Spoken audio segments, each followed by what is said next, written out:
All right. Of course, with Siren got to start now. Of course. Just yeah, give it a sec. No worries. Well, yeah. Cognito will be back in just a second. He's got a little bit of company this morning outside of his home, and that would be our wonderful men and women who help out. Unfortunately, they just make a lot of noise. Yeah, man. It looks like a lot of people were excited for Flashpoint. Somebody got so excited they tripped and be like, "Help!" They was like, I heard you're starting it. Yep. Shout out to the fire department. Always on point. Flashpoint, Ebontis. What is going on, man? How you doing, bro?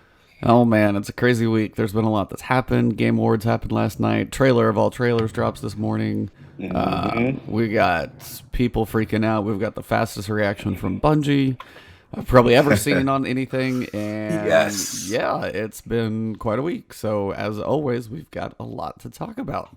Yes, we do. How's your week been? What have you been up to? Oh man, obviously getting that Destiny 2 grind with you. Shout out to Wilhelm Scream. Got some gaming in him with him. Shout out to Kaibatsu. Everybody been getting a chance to play with me on PC. Shout out to Spawn Point, which is the clan right now that I'm associated with, aka Flashpoint. But no, shout out to those guys, man, Mikey Barr and the crew. Good group of guys to run with, and just taking me under the wing for a little bit. And shout out to MJ's a boss in the chat. He's got Destiny 2 on PC as well. But yeah, it's been real fun, man, and just trying to catch up. I'm still behind. I'm in the 500s, but getting a chance to run with Ebontis, who, let me tell y'all real quick, long point. Long point, yeah. It's probably gonna have a lot to talk about, guys. So long point, real quick. This man has always told me how PvE is his thing. I don't really step foot in the Crucible. That's you, Cognito. I jump into a Crucible match with this man.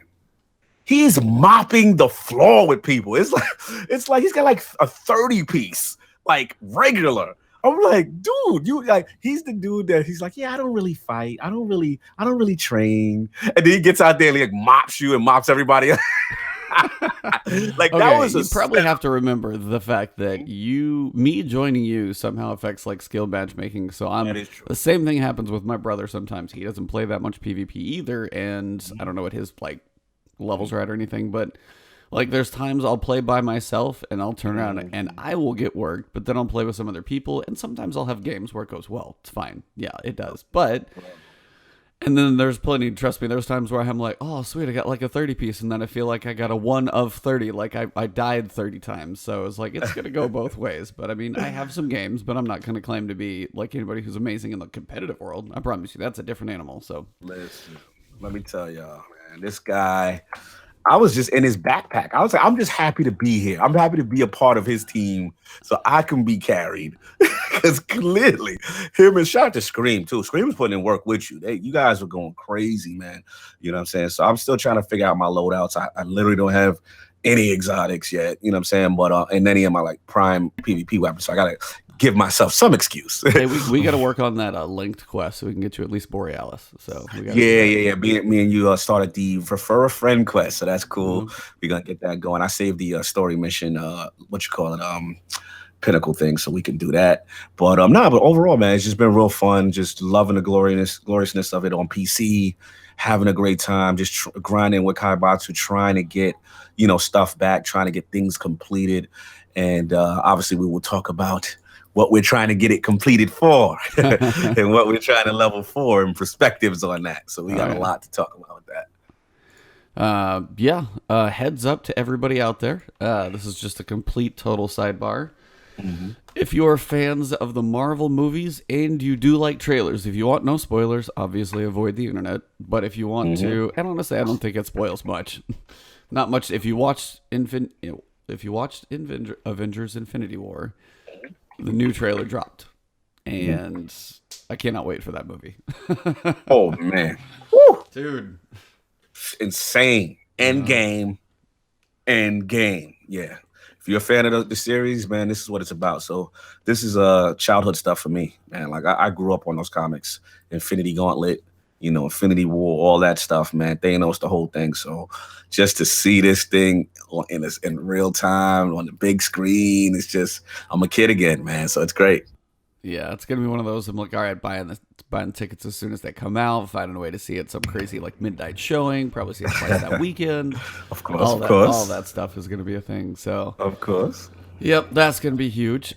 Game Awards happened last night. I did want to shout that out as well because those are actually always pretty cool. And shout out to what I was hoping would win because for me, it honestly is my game of the year. And God of War gets Game of the Year, and Game Director and Game of the Year. And honestly, it's well deserved. I play so much Destiny; it's hard for me to sometimes step away for other games, like to really like spend some time and dive deep. And then, or if I do pick it up, to not be drawn back into Destiny. Either God of War came out at a perfect time or whatever it was, but I could not put it down. Like, I finished that game, blasted through. I was telling you about it. I was like, dude, you got to get this. You got to try it. It's really, really good. It's honestly, and it was just well-deserving. Got Game of the Year, and honestly, I can't imagine of what was up there. They were all pretty good games. Like, Spider-Man, I heard, was really good. Red Dead had its pieces. A lot of, like, hype for Rockstar, but, I mean, I think it was a mixed bag on that one, and I think God of War was... That sounds like Red Dead.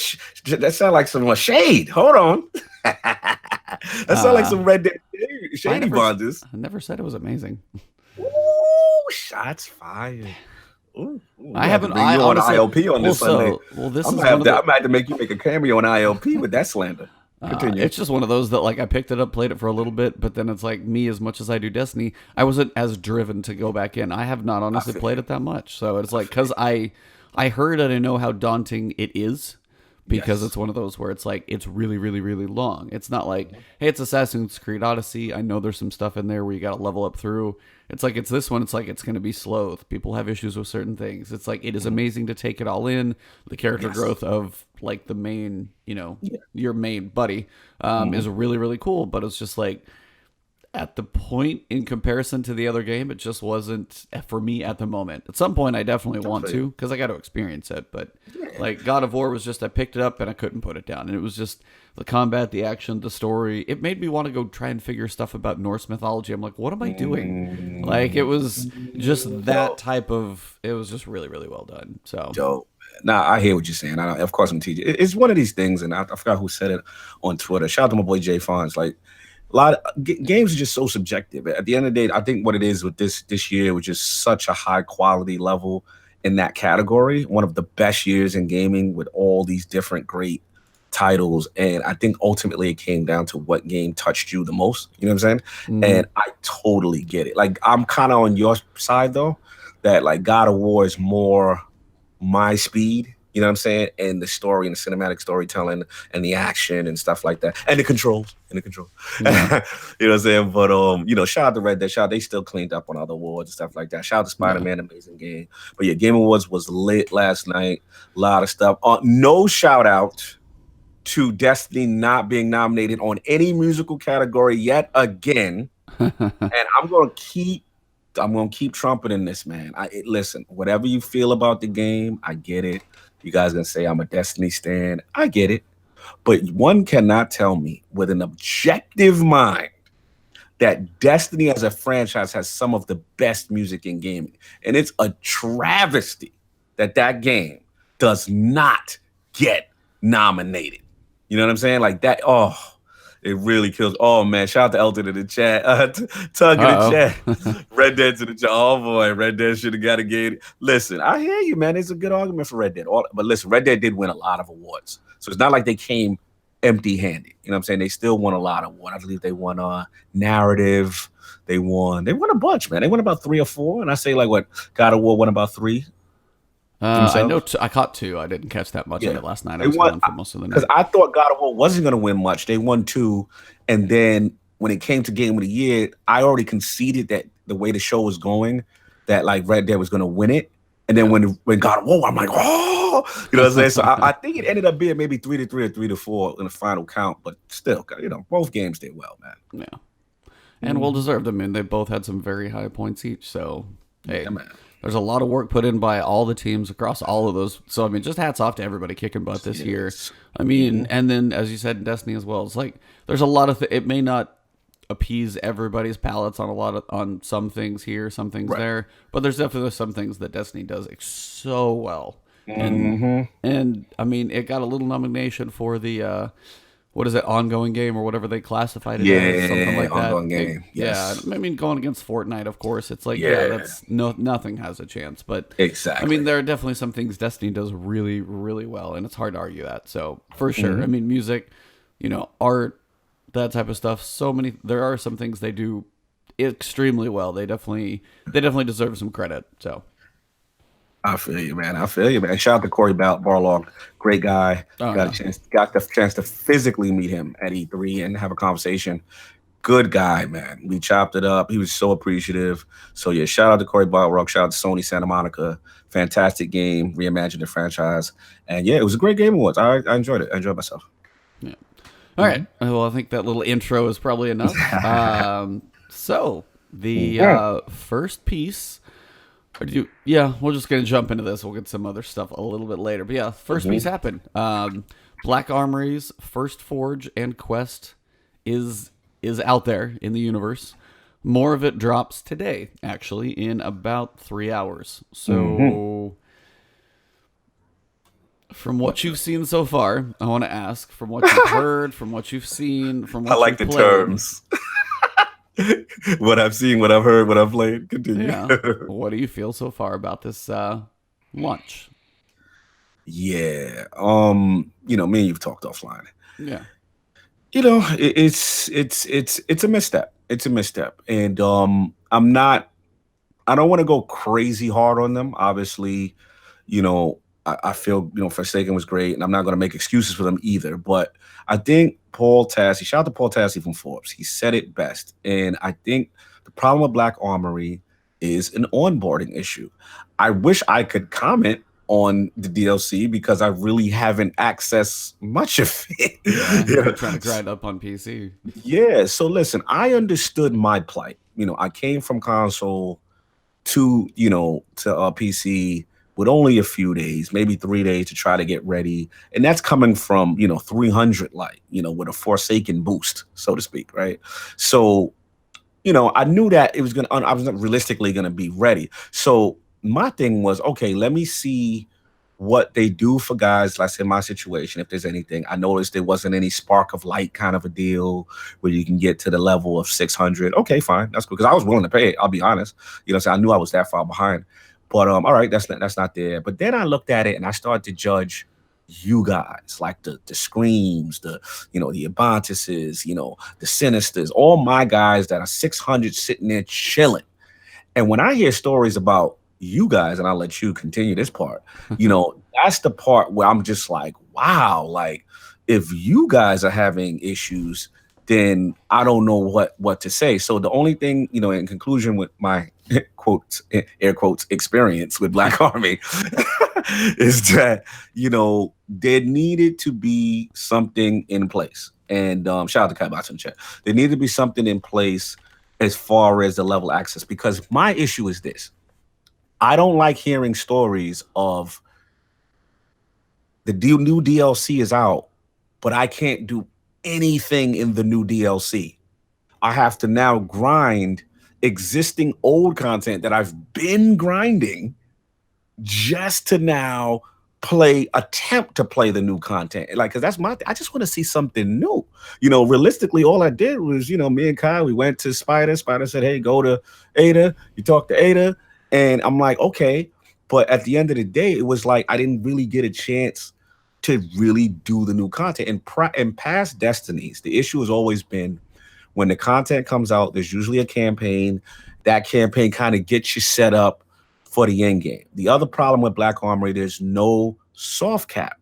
So your blues are still giving you 600. Like, that's a problem. Like, that to me was over excessive. And I get it. People are going to say, oh, you can't have it both ways. You guys complained about grind. You complained about grind. But the thing is, Black Armory is just not consistent with past Destiny DLCs. So that's my issue. Like, they just went this new extreme curve, you know what I'm saying, with with the whole thing. So that's what it is. And I'm dying to hear your perspective, E, because I know obviously you were of level, and break it down for me how you feel about this whole thing. Okay. So, Woohoo! yeah. I mean, you know how much I play, and I know how much you play. If you were still not trying to work on the PC grind, if you're on console, you have been in the same spot. But you're trying to get that PC grind because, guess what? Hashtag converted.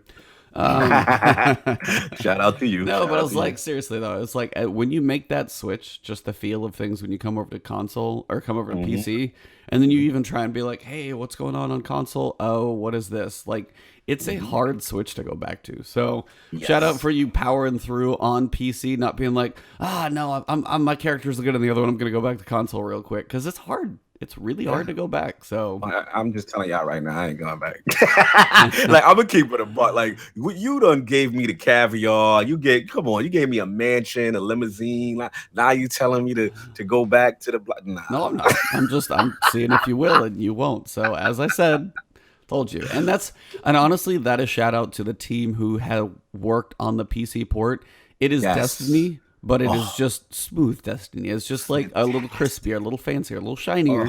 But it is still Destiny in every beat. Like, it is one of the, and I can't even call it a port. It's just the PC build of Destiny is spot on and just feels a little bit better because it can. That's it. I mean, it's Destiny and the loading times, there's little stuff you notice, like when you do your super, just the effects on you are just a little bit more grandier and stuff. So all of those pieces, just shout out to the PC team on that. And that's why I wanted you. I mean, you've been console for life, and the fact that you're not, it's like, that just says it all. So, Yep, absolutely, man. It like you said, fantastic port. Port is amazing. But continue on your experience the whole all day. right. So, yeah, I mean, my experience, like many people's, was as follows. And we're going to cover reactions by people. We're going to cover reactions by Destiny. We're going to cover how this content is going to go out. So, all of this is going to be discussed, but this is just my log in to Black Armory experience when I got home from work. Yes, So sir. you log in, as you said, you go to Spider first, you pick up your little card, you go to Ada, who is very, very, very torn about working with you or not. Like, and unfortunately, we don't know why. I was like, there's lore that I'm sure Bife or somebody's going to find on a weapon that'll explain it, which will be great. I'll be curious to hear that one. But I don't know specifically, at least for me logging in, I don't get an experience or an understanding as to why she is so torn as to why she's like, okay, you have this magical card, so I have to help you, but I'm really, really torn about doing it. But now that you're helping me, do I help you? Does it help the Black Armory? But I'm really going against like the founder of the Black Armory. Who the hell is that guy and what happened before? That's what I want to know. That's what I want to know. just Let me ask you. Can I ask you a question about that too? Yeah. I heard. Okay. Clarify it because I'm shoddy on my lore right now. Did Gaul blow up the tower or no? Like, this is a new tower, or this is the old tower? I can't remember. Like, what happened? Is this the rebuilt tower, or this was the tower that was always there from existing? The reason why I'm asking is that how is this chick down there and nobody don't know about any of this? See, I mean, that's what some are basically asking and saying. And to me, it feels like, I mean, for them to rebuild the tower, it still a lot looks like the tower. But I mean, maybe they rebuilt the upper structures because that's probably got what shot with the missiles. Maybe the lower structures were okay. I don't know. It's the tower next to the old tower. Yeah, I'm just curious. I was just like, because I get it. Just feels like, how do we have this being and all this whole place and this, and like, how do we not know of this? It literally was so quick to get down there. It was just like, boop, boop, boop, go down the escalator, go down the step. Here she is. I'm like, what? I didn't expect it to be there. I'll be honest. That's and I think some people were saying, like, where is it going to be? Oh, it's in the tower. Okay. So yeah, it's just kind of one of those. There's some questions as to, but I mean, it's like, where do you? Ooh, they're in the walls. They're in the walls. Thank you, Scream. I know exactly what you're talking about. It's one of those pieces. It's like, I mean, but where do you put it though? Because you could kind of, shoehorn it into some cave on a planet or something else. I mean, this is in a hub, and shout out to them. They actually put another landing zone in the tower specifically just for this. So that's actually kind of cool. You may not actually see it yet because you haven't actually finished the quest. Yeah. But once you actually kind of talk to her for the first time and kind of get the card piece, you've actually got a landing zone with her. So it's just quicker access back there, which is nice. But anyway, you go to her, you get the card. She's really torn. You're like, okay, I've got these things to go do. They're not really difficult. There's efficient ways to do it, but even if you do it naturally, it probably might take you an hour or two. Not that long, but if you really knock it out, it's like 30, 45 minutes. It can go pretty damn quick. Then you come back and be like, hey, the Volundr Forge, which we all knew from the calendar was going to be, this is what launched. And be like, okay, go have your first experience in the Forge. Now, this is day one. Things have changed literally from day one to day two. But day one, it says recommended power 610. And I'm like, all right, I'm 600. Cool. I can do that. 10 levels, I should be able to at least try it, maybe have some struggles. And this is one of those points to where Bungie does this type of thing. It's the same thing they did on Last Witch Raid, same thing they've said on other things. They say recommended power level. Now, if you say recommended power level for an activity, that better sure as hell mean recommended power level for what it takes for me to do the activity, not to walk into it. That's true. Because you can walk into the forge, you like take a little different path up off of the sunken island up top in the EDZ. You drive down there, you go in there, you shoot some dudes. You're like, oh, I actually survived that. Cool. Then you actually boot up the forge, and you're like, oh, this got a little harder. And then you get to the second wave of the forge, and you're like, I'm getting my butt whooped right now. And then, like, I mean, I did it with randoms the first couple times, and I actually saw the boss on about my third try. I was like, had some issues, I got the concept, and then third try was like, I can't even touch this guy. And I even, like, on one of my builds, I was like, okay, let me move some stuff around while I'm waiting for matchmaking to go. Brought Whisper, tried to sit there in a corner, and kind of they were working on him, and I was working on him. And I still got a decent chunk of him down to, like, 3/4 of his health. And I was like, what is happening right now? I cannot do anything. So, I mean, when it started, it launched at 610. But basically, that's the initial guys that you go see. Then as soon as you kick off the event, it was 615. The second wave was 625. And then the boss was 630. Damn. So that 630 was far enough for people who would literally, like, what do you want to do when you log into a game? Do the new quest, go right into that new activity and try it out. Let me back you up 1 second. Explain to me, because I've not watched any videos on it. Yeah. I've been purposely staying with. Explain to me what the mechanics are. Like when you get in there, what do you got to do? Mechanics are pretty straightforward. You're gonna have ads that spawn, and you're gonna have. Have you seen any of the saboteurs out in the world? Like the blue shielded ones with the I saw one. Yes. So basically, that shieldish color, the blue shield, not the little drones, but they're gonna have that color. When you kill those guys, they drop batteries. They're little balls, and you have to throw them into the forge that's kind of floating in the middle, and you're working on throwing those batteries in to start charging it up. So as you kill an enemy, they drop something, you throw it into the forge, and you got to do 20 of those batteries per wave. Okay. You start with a set number of time. I don't know if it's 30 seconds, 40, 50, a minute, but it ticks down. As you throw batteries in, it gives you a little bit of time. Not a ton, but a little. So if you're kind of going in a consistent rate, you should do okay. If you're struggling, you might, fail it on the first time. So, that's the general rundown of the mechanics. That's phase one. Okay. And the things that you'll have, it's all Cabal in there. Everything is Cabal in this thing. So you're going to have, first, the ones that you need to kill are going to be either the gladiators, so your big sword guys. Those will drop too, because they take a ton of ammo to drop. Or you've got the Scions, which are usually a little bit easier. Those are usually your first two on wave one. Wave two, you're going to have Legionaries or Colossi, which you know how hard Colossi are normally, much less when they're shielded, have a boatload of ammo, and that's brutal. Right. So, those are, it's the escalation of, for one, the enemy types you have to kill, and then two, killing Colossus over and over, just the fact that they're going to wreck you really fast. Really fast, yeah. So, Artsy in my chat is actually saying it's killing the blue guys. I don't know if it's killing them or throwing the battery in the middle. Either way, it's definitely related to those guys. And then the third one, boss comes out. It is this huge, huge dude with missile launchers and he just absolutely wrecks my face. Is he bigger than the glitch on the thing? No. Oh my God, I want to see that. So, sidebar, just so if you guys hadn't seen on Twitter, Bungie fixed, and that's why the Inverted Spire was out. Basically, Inverted Spire's boss, and I forget his name. It's not Drakion, because that's what's the one for Inverted Spire? Because the one he falls down 3 times. Whatever his name is. He's the one of the big Minotaurs. Isn't it something mind or something? I don't know. Oh yeah. Prothean? Yeah, Prothean. Yeah, something like that.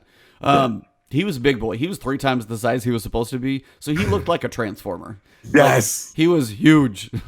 Yes. Megatron. Yeah, he was absolutely massive.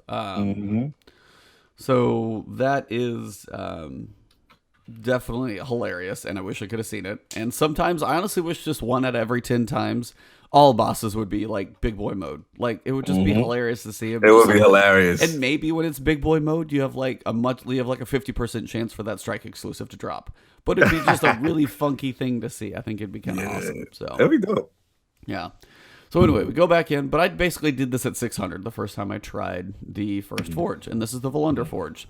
And I just kept dying. I did it like 3 times, and I died. And I'm like, all right, so that's kind of the end of my experience. So that's literally about my first hour and a half trying the new content. So 600, you're saying it was not enough. Nope, not to start the new stuff, correct. Wow. So now, full disclosure, Bungie on Wednesday, because that's when I turned around and actually did beat it, they heard feedback, they heard from everybody, but they didn't like completely pull the rug out from under the forge. They lowered it by 5.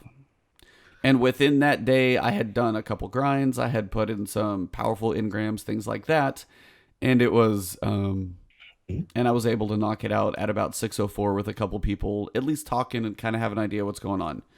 So I did knock it out the next day. They had lowered it down, so then it became 610, 620, 625.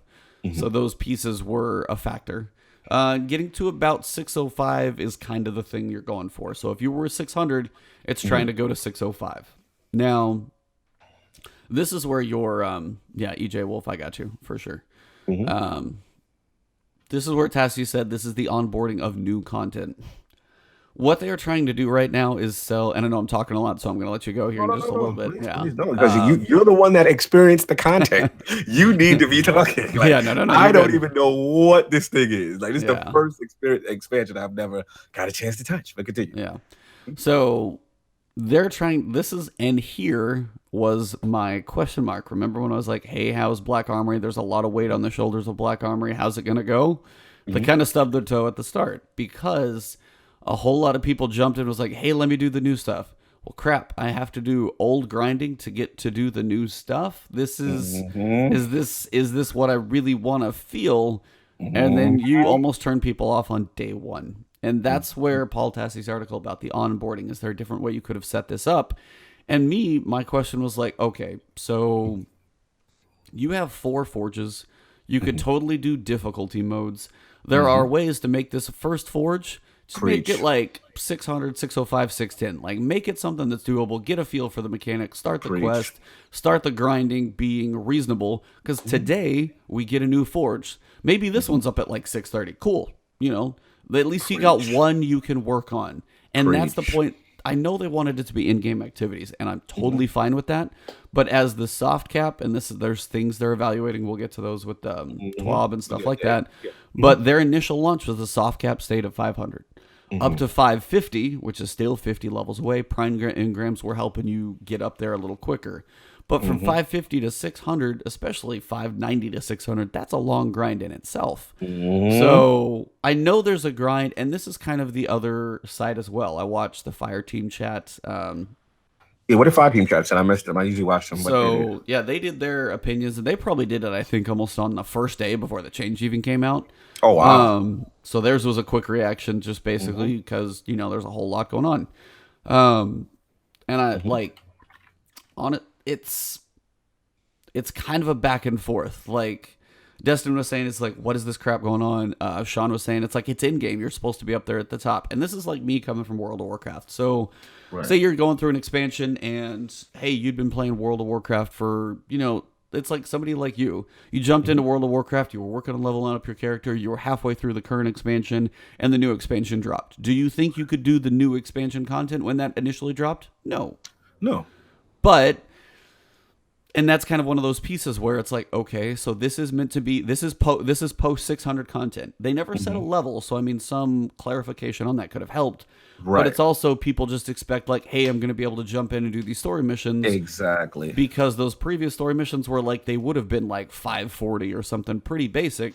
that it'd be Black Armory story missions or something you can do. This is your in-game like activity. This is like your blind well. This is your escalation protocol dropping on day one, and you're meant to be max level from the previous stuff already. So if you weren't there and hadn't grinded up, this stuff isn't as available to you. Now, to the counterpoint in that, what World of Warcraft will do when a new expansion comes out, you can get a boost up to that level. Holler. That's what I was looking for. I was in the store, I was like, where is the boost? Where's the booster? Like, I was willing to pay that hard cash to get to 600 because I didn't want to grind again. So I mean, there are ways to balance it. Maybe you get up to 590, you do a little bit of something, or just like what they said. I mean, the soft cap at 500, so everything was still just prime engrams and powerful gear drops. It's a slow grind, and people have been working there, and that's kind of the thing. A lot of people said, and I mean, I have the same thoughts. It's like, so I've been grinding up. I'm at 600, and I got here from 600 from doing all these grindy things, from powerful gears, daily challenges, raids, like whatever it was.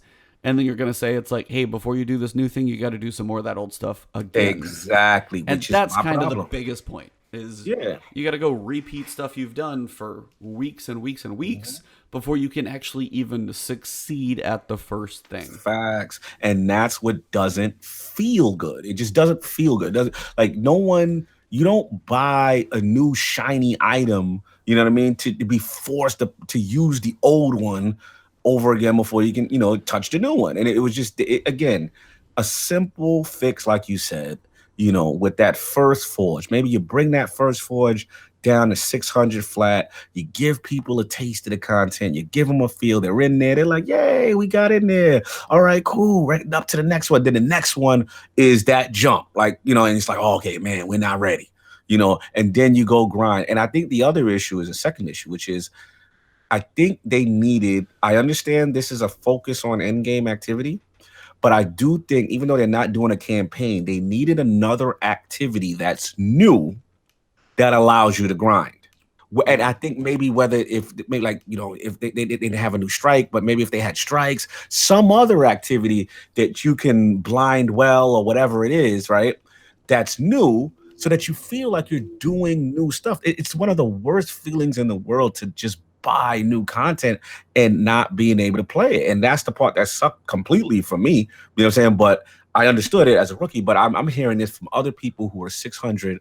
And I'm like, the only people I heard was what you said was T-Rex and a couple other guys, right? That were like, somebody's 650 already.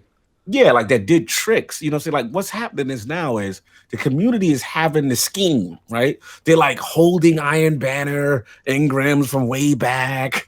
You know what I'm saying? Like all these tricks. That's not how the game should be designed. You know what I'm saying? So that's my issue.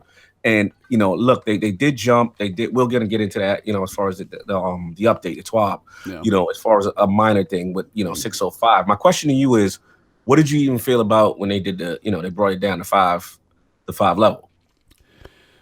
So this is just kind of their way to not nerf the activity. So it's too easy, because this is kind of the big thing we run into. And this is why the debate with Last Wish was kind of an important piece. Right. Because Last Wish's difficulty was for those who grinded really hard. But it was like, they set that out there because when you watch the raid along, they talk about, they had people go in, hey, play for a week, see what this feels like. Where do you get to? And they had people play like a little here, see where people ended up in light level. And that's where they placed that raid to know that it was going to be a challenge. Right. These raids are meant to truly be a challenge. Now, the people who are 650 might be mopping the floor with the raid because they've been doing all the saving and stuff like that. But for most people, they want that raid to truly be a challenge. They want that first day to really be a thing. I get that. And the raid can still be that. That's okay. If I know the raid's a farther grind and I know it's not going to be something I get to as soon, that's okay. But if the activities in the annual pass are just as hard to get to, and you have to play tricks to be able to be successful at them, that's kind of an issue. Right. So, no, it's like, for me, it's them trying to balance of how difficult do we make this activity so it still feels like an in-game activity, but in turn, what is it going to feel like when somebody's 600 and So it's like I want somebody at Bungie to like to sit down and Mhm. on day one, not the level it's at now, because heads Right. up, so you guys know now. We'll get to it in a little bit. But basically, what Bungie did on Wednesday, they dropped everything by 5 levels. Hmm. So when they made that 5 level drop, some people would be like, okay, if they still wanted to do it, which is a huge caveat there, if they still wanted to do that Black Armory Forge, they'd probably grind it a little bit, done some daily challenges, some weekly stuff. They may have got up to 602, 603, and lowering it down about 5. If you had people that kind of worked together, it was doable. So Right. 5 levels, if you had made it to like 602, 3 or 4, made it to about 605, you were probably in a good spot, as Scream was saying. 605 is kind of a good tipping point. If you could have gotten to there, it's doable. Hmm. But it's that, as you said, it's that first taste. First impressions are huge. And unfortunately, the first impression on this annual pass, people are like, what in the world is happening? Now, the counter to that is they truly told you, here's this calendar. All this stuff is going to drop over time. But again, it's that first one. And that's Yes. the most important part. And that's where they had a misstep, without a doubt. You said it too. It's that first impression. When I log in, do a quest, I try it 3 times with randoms. And again, here's why matchmaking is going to be an issue. Try and go play with randoms who don't know what they're doing, don't know the strategies. You can't really talk to them because they're not in your chat. And this is why they don't put matchmaking in raids. Go try matchmaking in this thing after a little while, and you're going to understand really fast. Oh, really? Oh, man, this is too much. Yeah. You heard it here. Yeah, I mean, you got me heard said it right. So this is the big thing, and this is how people are at 650. They're saving packages. They're saving powerful gear bounties. They're doing all of those things. Those are the people that are up there. If you had saved in nothing, yeah, you might have gotten to like 60. If you've been playing a lot, 603, 604, 605. That raid at 640. Oh, by the way, that's probably the suggested level of 640. So I bet you that Right. boss is 650, 655, Clearly. 660, Clearly. somewhere in there. It's gonna kick your Yeah. butt. So Mhm. I mean, that raid race is for the no lifers. I mean, it is. It's Yeah. for the streamers, Yeah. the no lifers, the content creators. I'm That gonna do call it what it nothing is: but the play. cheesers, the manipulators. Well, Let's and be that's the real. piece. Yeah, those are the ones that save. Like, because I actually on my warlock, I didn't even mean to do this. Yeah. I'm not entirely sure how I had intentionally done it. Maybe I just done it with all other people and not actually click the bounty because I was on 600 anyway. I on my warlock I had 2 previous like ascendant challenge bounties not turned in but finished, so I could just Mm. like complete the bounty and get the gear. And I had those saved on my warlock. I haven't even touched them yet, but I was like, I'm waiting till I get to a point where I'm like, okay, kind of done for the week. I'm going to click on those 3 and get them all together and give myself a little boost. Well, if you had 6 of those, you had 6. You could do 6 of the wanted, depending on if there was that much of a rotation. But if you were maxed and you knew this is coming and you were just starting to save these bounties, you could do Iron Banner. You could have saved every piece of every Iron Yep. Banner bounty. That's That what we did. was what, 7. Yep. All of those things were a way to save up bounties if you had the time to grind and save it. If you were just working on getting up to 600, you didn't save that stuff. You turned it all in. So again, it's the people who are max, is the no lifers who have those things, and now those are the people who have this drastic advantage for the raid race. Exactly. And to me, this is why I have a problem. Again, listen, if you figure out exploits to the system, more power to you. I'm not knocking the hustle. You know, you did what you had to do. All I'm saying from a Bungie standpoint is, you know, I gotta be careful with my wording. I don't respect that as like that guy is the best guy in the community when it comes to world first. You see what I'm saying? It's just that because you've got this exploit advantage. If everybody was on equal footing and nobody had those, you know, what you call it, those engrams and, you know, the cheeses or whatever, then let's see. Let's see everybody going there with the 606 and see what's really going to happen. You know what I mean? That's my thing. So again, I kind of got to look at these world first situations where I don't really feel it's representative of the best players. I just feel it's the smarter players who have figured out ways to exploit systems. And in my opinion, that shouldn't be what Bungie's intention for a world first raid should be. So they've got to fix the system. That's just me. And again, I'm not trying to disrespect any content creator who's 620.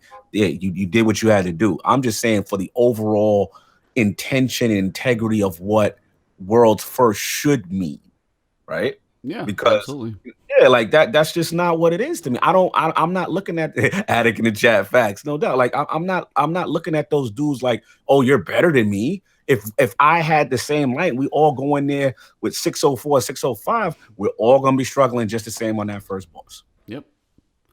Yeah, I mean, that's kind of thing. It's like World of Warcraft would come out and you have the new campaign and stuff to do, but it's not like you were 3 days later going into the raid, or if you were, everybody started from the same place because there's no carry forward quest that gets you new stuff. There's nothing like that. So it was the new, and that's a difference of content in pieces like that. But that'd be the point to where, like, hey, if I'm grinding the forge, that's how you get your higher level stuff. Powerful engrams and things. Or they should just say, hey, you can't save up your stuff. Come, when we do the reset and when we take the servers down for a half an hour for Black Armory to launch, you can wipe out everything but your, like, what would you call your progress on things like Luna's Howl or Redrick's Broadsword. Those can stay. No other powerful gear bounties will stay in your inventory. And just wipe it clean. No prime engrams stay, no powerful gear, doesn't matter, it's all gone. And that's a way to just say, hey, wrap up your season, you're good, see what gear you get, and it's a fresh start for everybody. But I'm surprised, E, because I remember, quote me if I'm mistaken, remember when Forsaken launched? Like, they had all these measures to stop people from doing kind of things like this. So I was actually surprised that people were still able to figure out ways to get past it. Like, I remember they had all these things like, hey, if you had these engrams, you held them, that's not going to get you to the new light level. If you did this, you did that, and these bounties is not, they're going to drop at the old level. So I was shocked that people still was able to do it, to be honest. I don't know about you, but wasn't that the case with Forsaken, or am I mistaken? Like the previous grind, I think a lot of people did for stuff like Curse of Osiris. I think that was a lot of exotic grinds, if I remember correctly. So, I mean, powerful bounty grinds are, I mean, we've got a lot of new ones now. We've got the Dreaming City. We didn't have those before. We've got the Iron Banner, those being powerful gear. That wasn't always a thing. You've got your spider bounties. Those are all new things that came with Forsaken for powerful gear. It wasn't just the weekly challenges, things like that. All of that stuff is new. So, I mean, the switch over to how you got the grind before is different. So, I mean, carrying from Season 1 to Season 2, they changed a lot of systems. Or not Season 1, Year 1 to Year 2. They changed a lot of systems, so you didn't have as many places to do it. Now you do. Fair enough. So interesting. Yeah, I mean, that's the point where they really need to, as you're saying, I mean, for world's first jackets and belts and all those things, for it to really matter, they've got to go and be like, okay, clean sweep, wipe it out, turn in all your bounties, and then everybody's got to start from the same place. If I'm working on Luna's Howl, cool. I mean, if you got to get up to Fabled and you grind that thing out, that is one piece of gear, and if you spend all your time grinding it out, you're not going to get anything else in the time for the raid. So that was like, those type of quests wouldn't matter, but like having 20 bounties that give you powerful gear that you're like, hey, let me get one piece, play a little bit. Let me turn in another one so I can boost another piece, play a little bit. Yeah. Because you know what I'm gonna do? I'm sorry, finish. I'm sorry. No, I was just gonna say, and then you got RNG on top of that, which is part of it, which is okay. But I mean, RNG is a thing. But having 20 extra bounties to help you fight RNG, that's where it's at. Yeah. My thing, like, I'm gonna keep it real. Like, my new thing now is I'm gonna wait to the end of the season, and when the last Iron Banner come, I'm just gonna hold all the engrams. That's the new thing now. That's the new thing. So if I want to be world first, forget the skill, forget this. I'm just gonna hold engrams, not cash them in. I'm gonna have the whole tower gonna look like a Christmas tree full of notifications. And then when the season 5 come out, then I'm like, yeah, I'm ready. Cash out, you know what I mean? Or whatever. Season 6, cash out. Let's go. And roll the dice up to the new level of 700. Like, if this is what Bungie wants, this is what they're telling me to do in order to succeed, I guess I gotta adapt. But I mean, that's the wrong mentality. That's exactly what we don't want. I mean, exactly. It's trash. That makes it trash. Yep, I agree. I'm with you, bro. They gotta fix that. Like, I'm not about that. And that'd be one of those pieces where it's like, okay, so your new content is this at like 600, you finish the quest, like, you have 45 minutes killing random ads, you're not going to get any light level from that, and then you send me into a quest where the boss is 630. First time in, No, second time in, probably worse. Third time, I didn't even see the boss. Like, and then I took even the people, like I took Yagami, who's in chat right now, shout out to him, and then the other guy I paired up with from playing with Pyro. Like, we paired up, we went in there the first 2 times. We didn't even see the boss. And that same earlier day, I had seen the boss with randoms. I was like, I don't even know what's happening. So it still is not easy by any means. We finally got our stuff together and got it taken care of. But, like, no, it's... Yeah, the leveling up in this piece is... Gotta get reviewed. Gotta get looked at. Wiping the slates clean at like, new expansion reset. It's a thing. It's gotta be a thing. So... Yeah, I mean... I agree. I was testing a couple things as well. I hadn't turned in my Malfeasance quest and picked it up because I was like, I hadn't turned in Chaperone for so long because I was waiting for it to be, I didn't want it in the exotic loot pool for duplicates. Yeah, smart. Mm-hmm. So I left that one there and I was like, well, you know what? I'm close to it anyway. I may as well just leave it there and see what happens. I logged in and I could pick up that thing at 6:03, first thing. I didn't do it yet because it's still sitting there at about 6:11, so it's always above. So I'm just waiting for that to a point where I'm like, finally I'll pick it up. But I don't need Malfeasance enough, but I know if I pick it up, it's going to help give me that boost when I want it. Absolutely. So I mean, that's one gun too, which is like, it would help once. Ace of Spades, though it's like one piece here, one quest maybe, but it's like the 25 bounties. That's the part that's just like brutal.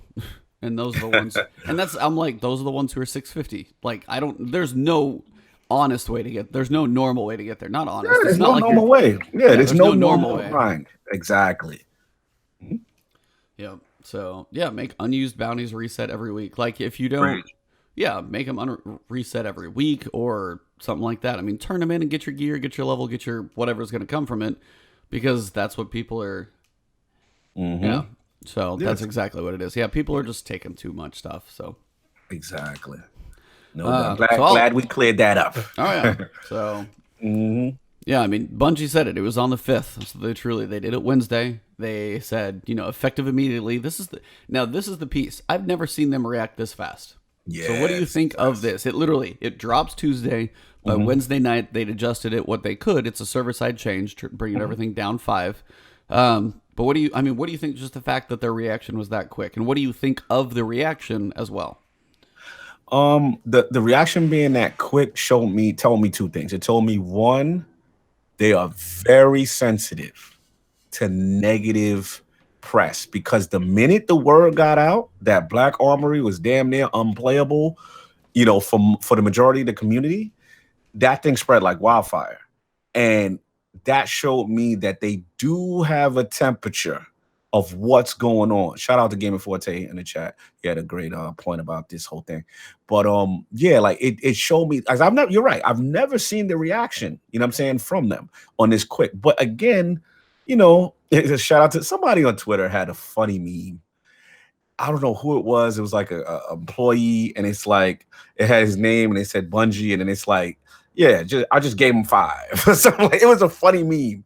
But basically, I'm like, okay, 5, you did something, but I didn't really feel that was substantial. And they even mentioned it as we were about to read it, that wasn't that substantial. So, at the end of the day, I'm glad it was acknowledged, right? And I'm glad that when I read the paragraph that they said, look, we understand that this, being reduced by 5 on our server side level is all we can do right now. And that's not enough, but we want to do something. I appreciate the effort. You know what I'm saying? We got that. But at the end of the day, shout out to your boy Vagabond in the chat. It's people who are going to refuse to play this content until something else happens. You know what I'm saying? Because no one wants to grind the old content.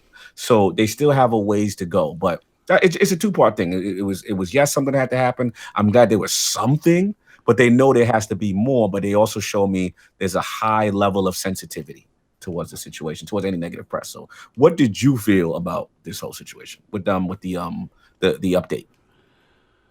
I mean, the speed of it was good. I mean, they listened, but also the speed of it means they didn't judge it right in the first place. If they have to make a knee-jerk reaction, per se, is something that they didn't plan and think about how their community would react, and they judged it wrong.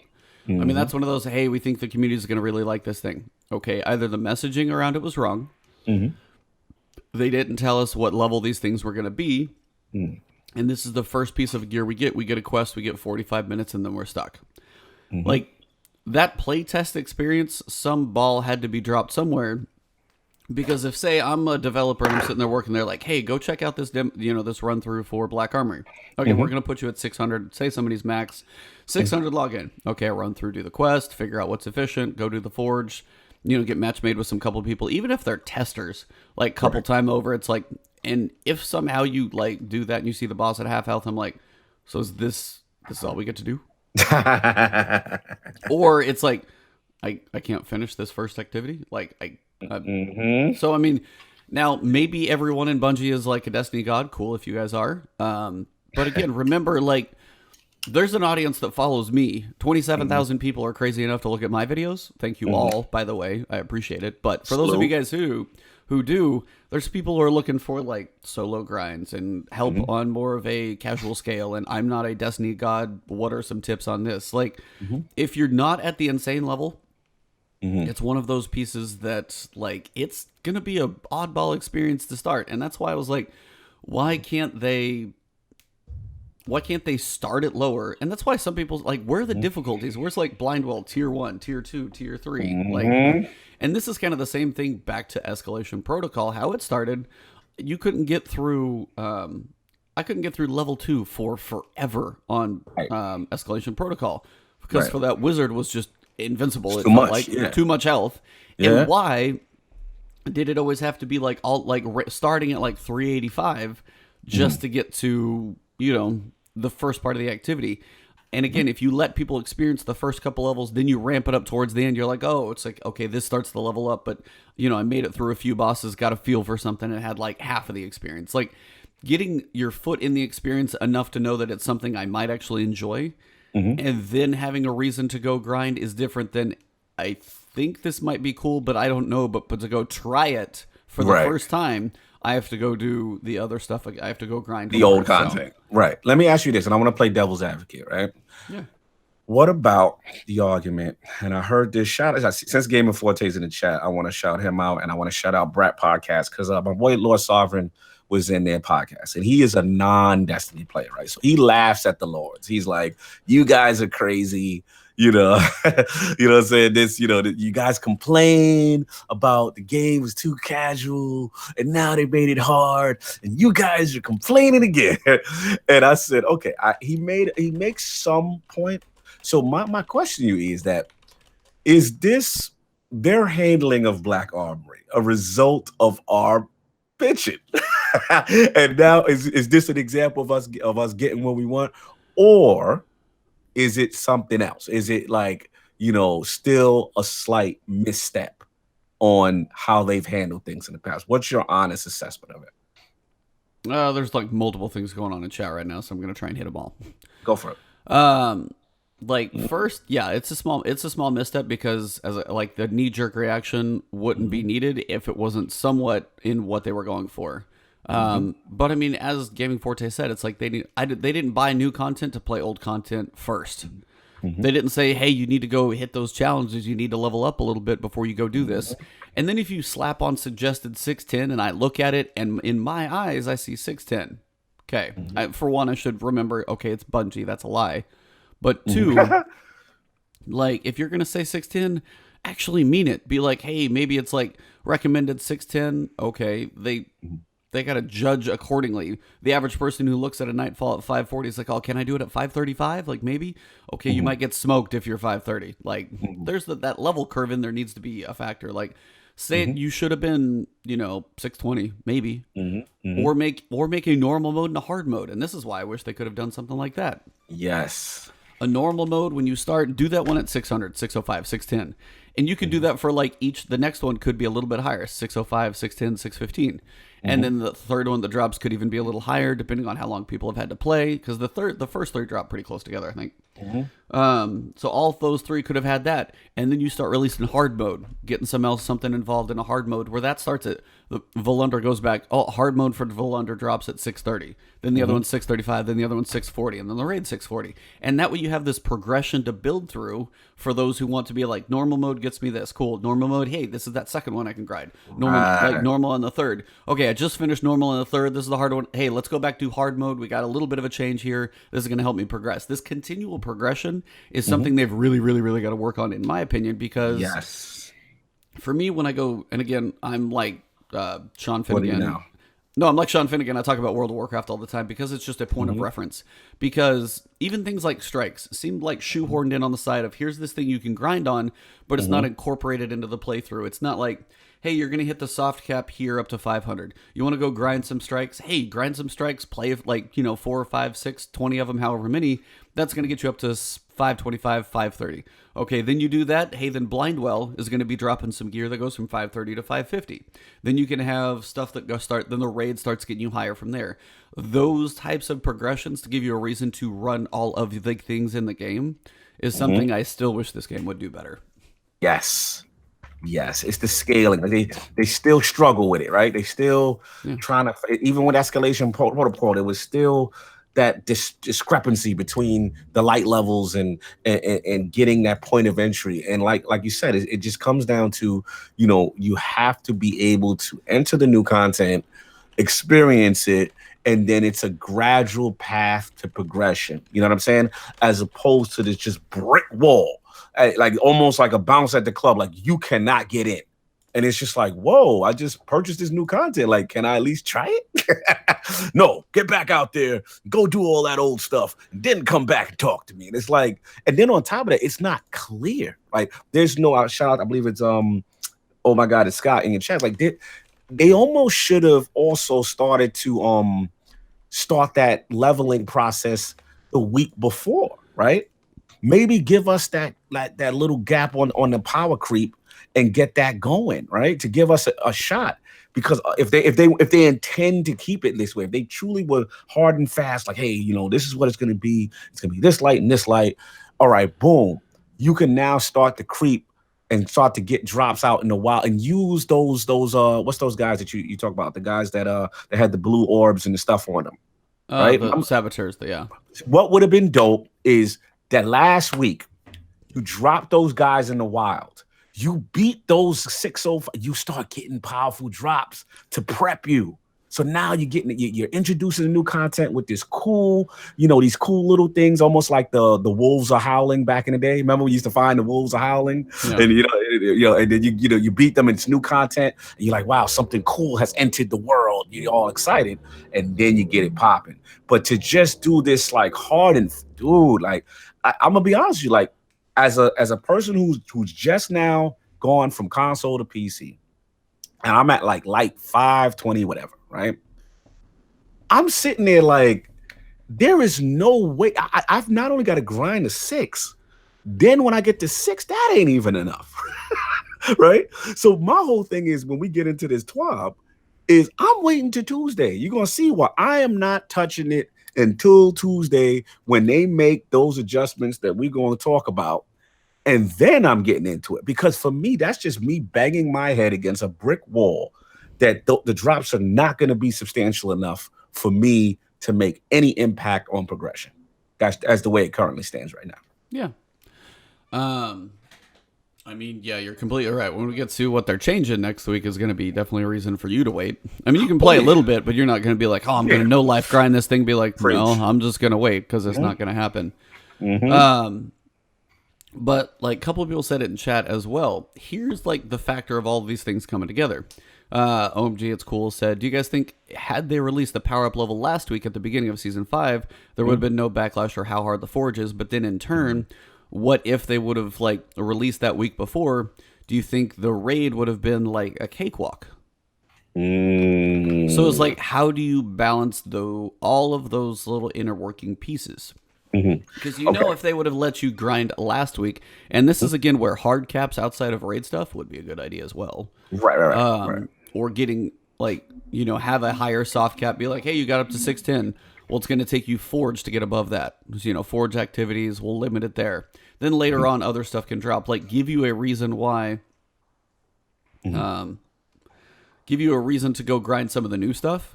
And then slowly, like, ease back up on what's going to... And just open up more activities as you go. Like, they don't start Iron Banner giving you all powerful gear. But then later on, they sure seem to open it up. Same idea. Right. Absolutely. All of those types of pieces would be really nice to say, hey, start here working on this. And then more and more things would help you get back up to that level. So, No, I agree. I agree. I agree. I mean, and to me, shout out to Slow Mo in the chat. Bungie wanted y'all fighting through this all the way to February. You know what? Listen, I got to call it what I feel. Like, I feel not that the content wasn't going to be substantial because we still don't know what the content is. Most of us have not accessed it, but it just feels like an artificial time gating. It feels like you're trying to slow my hand. Don't rush it. Joe, wait until, and then this raid. I am dying to see what's going to happen today. I'm very curious. When that raid goes live, I'm dying to know when the statistics come out on World's First, how many, how long on PC, how long on console. I am dying to know these numbers. To me, it's going to be very interesting. Yeah, I'm trying to pull up Destiny Tracker right now just so I can actually see it. I don't even know if it's still there. But just to see how many people are max level is more my curiosity. Let me see if I can look. Light level. So you got 650s, 649s, 648s, 642s, and that's, I don't know how many. There's 84 people, and that's like 640. So I'm going to kind of look through and see how many might be there. But, like, I mean, just the fact that people are 650, and as who's saying in chat? Yeah, OMG is saying in chat. He's like, I'm playing 6 hours a night since drop this week, and he's only 607. He's like, I'm getting terrible drops and stuff like that. But he played it real. Yeah, is my guess. If I had to guess that OMG is that you were playing through, like, you didn't save up any bounties, you jumped in normal, you worked on, on your daily challenges, worked on your weekly challenges, you've got, your Dreaming City that you'll probably get to a little bit later, and even if you did knock out the raid on multiple characters, you might be like 612 if you, like, did everything and had pretty solid RNG, and that raid is 640. And that's kind of the idea of, like, this whole curve balance of power and everything is going to be, and they don't want the raids to be easy. They don't want these forges to be easy, because as soon as we're like 650, those forges are going to be easy. And that's why a hard mode is not a bad idea as well. Right. That's a good point. Give it an extra mechanic, give it something higher. Like 640 is that piece. That's a great point. Like a challenge mode and stuff like they used to do back in the day, with the raids and stuff. Like, I don't know why they've gone away from that mentality, because again, like, it's like what you said, like, once you get of light, we're blazing this thing anyway. So it's just, you're just trying to hold the inevitable. And again, I'm not trying to make it this easy point of entry so that everyone blazes all the content. There has to be some difficulty. But what I'm saying is just like, this is so staunch. This is so, that there can be a better way. They still have to figure that out. And I think what you said is on the money with, like, a hard mode. I think you definitely are on to something with that. Yep. So I'm just trying to keep up with chat right now, seeing everything. Yeah, I know. Yeah, chat's lit right now. I know both chats are lit right now. Yeah, shout out to Addict. He said he make you play more for the same result. So by the time you get to where you finish this, the next one drops. Yeah, it's in my opinion, it's artificial time getting. And they've got to do a better job at that. That cannot this cannot be the way. You know what I'm saying? Again, Forsaken, they figured out a lot of good things. Now they're going a new approach. I get it. They're going with end game content, annual pass, more things to try to shoot for. And they said this was not going to be the traditional campaign and stuff. You know what I'm saying? Shout out to Gaddick. He's like, give us better stuff to grind for. There's stuff to grind for. The problem is no one can access it to even attempt to grind it. That's the thing. So, but anyway. All right. So, so this week at Bungie dropped last night. Finally got a chance to read it pretty late. But obviously the Black Armory opened its doors. Quick little quest happened, and they did change the power level. They did that really quick. So this is where your piece first comes in. So many of you are still increasing your power to attempt the new challenge. Yesterday, we lowered the power requirement of Lost Forge by 5. This wasn't huge. Forges are meant to be aspirational extensions of the end game, but we did want to make them more accessible to Guardians around 600 power, so that change happened. This is your big one. Yeah. For some of you, the enemies guarding the Lost Forge are immune to your weapons. We promised more details for players who are still working up to 600 and beyond. Here's what we have planned to move you up to 600 power. Prime engrams will now drop more frequently and with larger power bumps for players under 600, so all the way up to 600. And this is a 2-day change, and this is going to happen Tuesday. Tuesday. Y'all heard that, y'all. Tuesdays when I'm back. Hardcore, seriously. Continue. Yeah, so I mean, the changes planned for Tuesday. They're also considering additional changes to assist with the power climb in the future. They'll continue to monitor feedback. I'm like, if you even bump up the blues, like, I mean, come on, somebody leveling up at this point, just still waiting on prime engrams from 500 to 550. Yeah, from 500 all the way up. Oh, I'm sorry. Take that soft cap, bump that to 550 because it's still not going to hurt that much. And they want to get into some of the new stuff. If this is the aspirational things, I mean, still you're going to be grinding nightfalls and things like that. And if you want the 100,000 score, you still got to get to 600. The rate is basically 590. At least get those blues up to 550. Make some of that stuff a little bit more accessible. Come on now. So, I mean, that soft cap needs a bit of a bump, and hopefully they look at that too. Because anybody else who jumps in, like, be like, hey, you want to try Forsaken?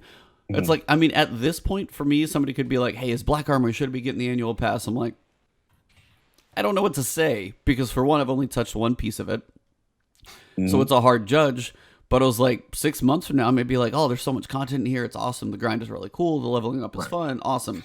Right now, I would be like, if you've played up to Forsaken and you're just waiting on the annual pass to see, do you love Destiny? Cool. It is going to be more Destiny. You're going to be doing more of the grind if you love the grind. If if you're new to the game, just go play Forsaken and have fun in that. Like, Forsaken is an amazing grind. Like, if you are new and you get that boost, like, and you're playing through the campaign and Forsaken, Dreaming City and all that stuff is like, that stuff is awesome. And then you gradually work up to 600 and maybe by then they have some of these like adjustments fixed. But it's like right now it's just like, yeah, play Forsaken, enjoy that, as opposed to worrying so much about the annual pass. Because it's hard to tell somebody to spend $35 when right now you got one piece of content. And if you're not, are you max level? I mean, if I have to ask a question, it's kind of a hard turnaround. So there are some adjustments that need made for sure.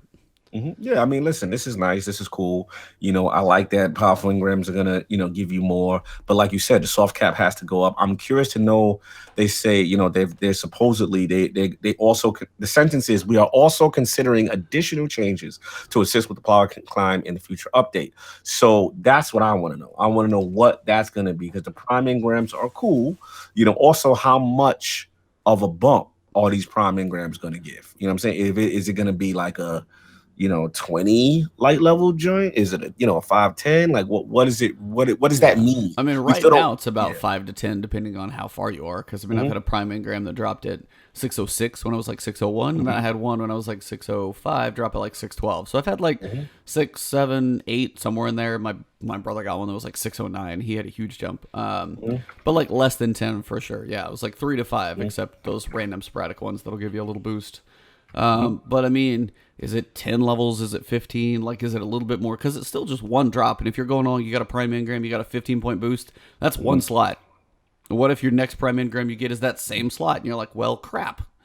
So they gotta make them pretty frequent. And and it's a balance of like frequency to make the grind like kind of worth it, versus like 20 points a pop and everything being magical.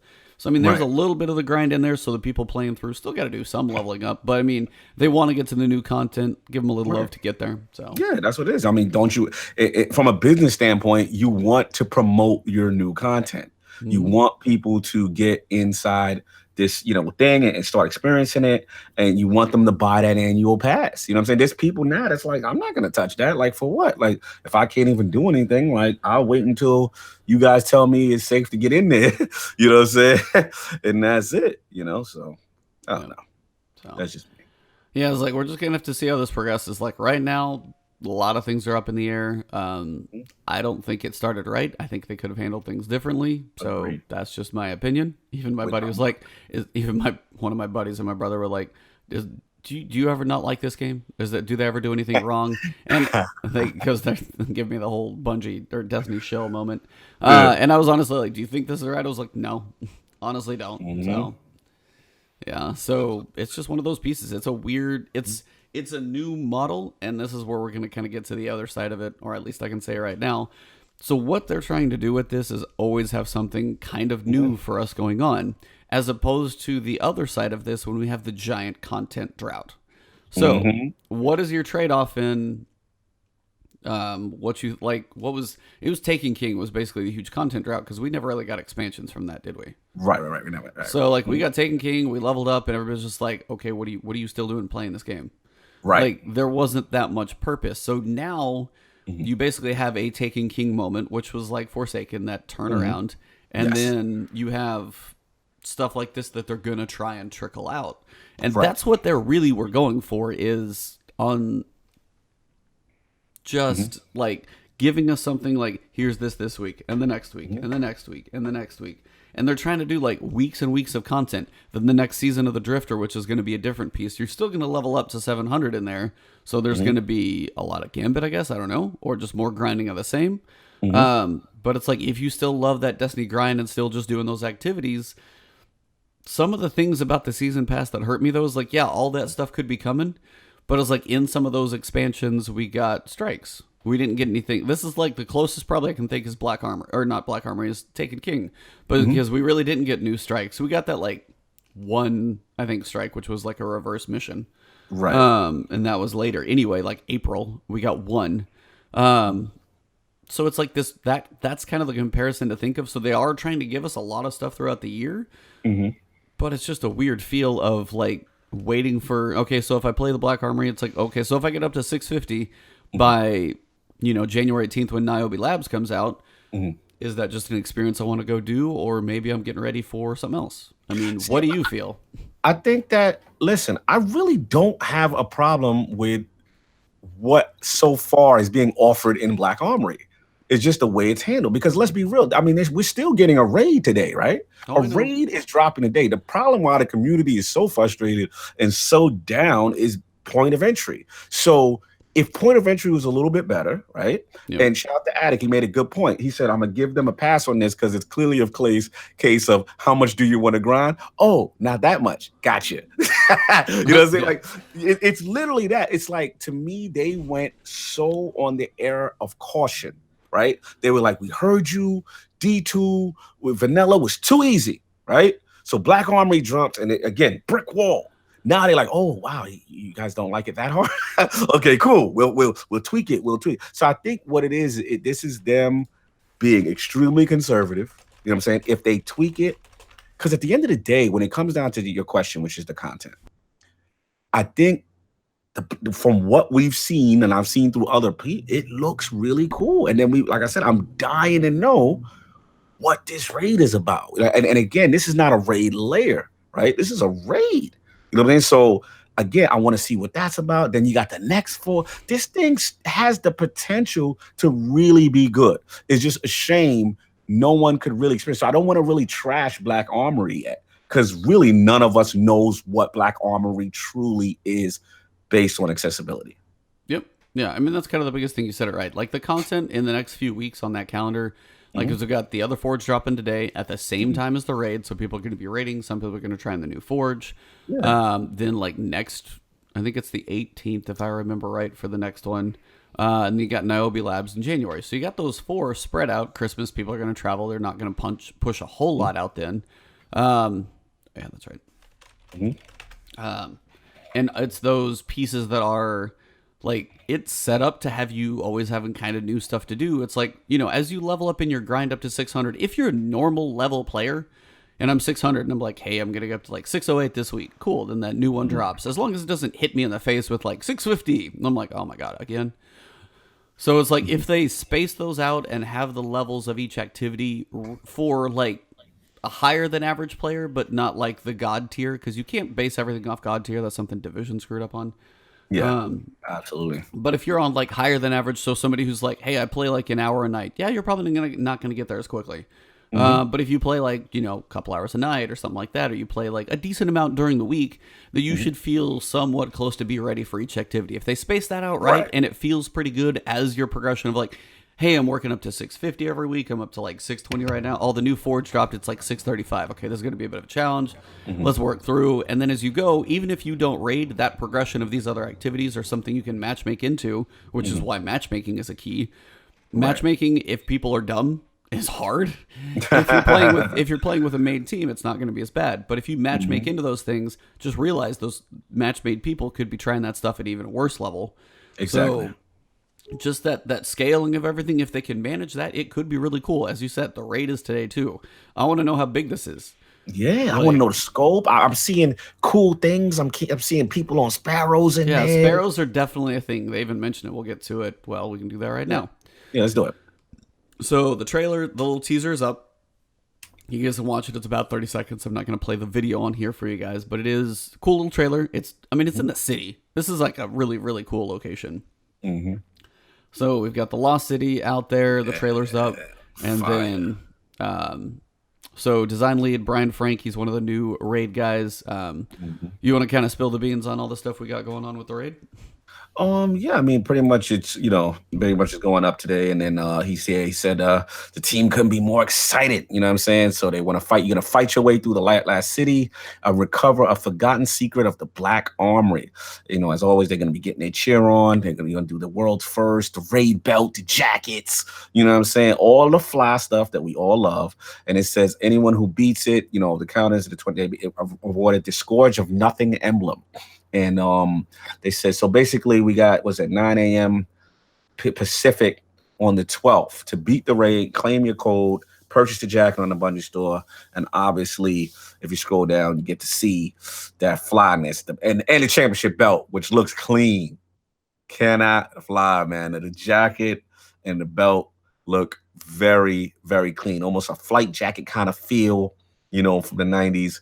And the whole championship belt, like a little WWF, like this is a cool touch, man. And again, all this stuff, we just want to know what it's about. You know what I'm saying? So at the end of the day, the stuff looks cool. We want to see what goes on with it. But what did you feel, reading this kind of thing that they're giving, Scourge of the Past the same kind of treatment that they gave Last Wish? Yeah, this is kind of their way to do raid releases now. And they did say, this is a new raid. It's not a raid lair. So, but basically every raid experience for them, they want it to be a big deal because the raid team has a lot of fun. And these are some of the best pieces of content in Destiny. So they do want to hype it up. They want, Twitch to be watching this stuff. They're going to have, the races going on. And the rewards are cool. It's like the emblem looks sick. There's only a short number of people who get that one in the first 24 hours. Shout out to Dado. Sorry. Hashtag 2402 for life. Thanks. But it's like you got the jacket, you got the belt, and these are always just really cool. It's just a way to hype up your player base. This thing is probably not like crazy quality, but Bungie usually doesn't slouch, and as much as people put into this, they can go pretty good. And like you have to buy the jacket anyway, so they're not really losing there. So it's cool stuff for people who want to like put the time in and no life hidden, the esoterics and the T-Rexes who have been literally living this game for 3 days. And they're gonna get to that point where like, sweet, we're gonna go into the raid. I'm just hoping the raid is like not beat in a couple hours. Yeah, I'm curious. Yeah, go ahead. I'm sorry. For the people who got to 650, which is exactly what you were about to say, probably. No, I was actually going to say, I'm just curious how many encounters are going to be. Yeah, that's true. Because they said it was not Last Wish, but Crota as well. See, I always picture Crota as not like you could blow through it quickly, but when you had to learn the encounters, you had the you had the Abyss, you had the bridge. You had the little walkway wasn't actually that bad; it just took a little bit to figure out. But then you had the wizard, and then you had Crota. You still had 4 encounters in there. Right. So but they're saying it's bigger than that. They're saying it's bigger than Crota. But Last Wish was like basically 6 if you consider the heart, because you have you have those 3. You have Morgeth, you have the vault, and then after the vault, it goes to Riven. So, and then you have the heart. So in a sense, you have like 6 overall kind of checkpoint encounters. Yeah. So 4 to 6, like.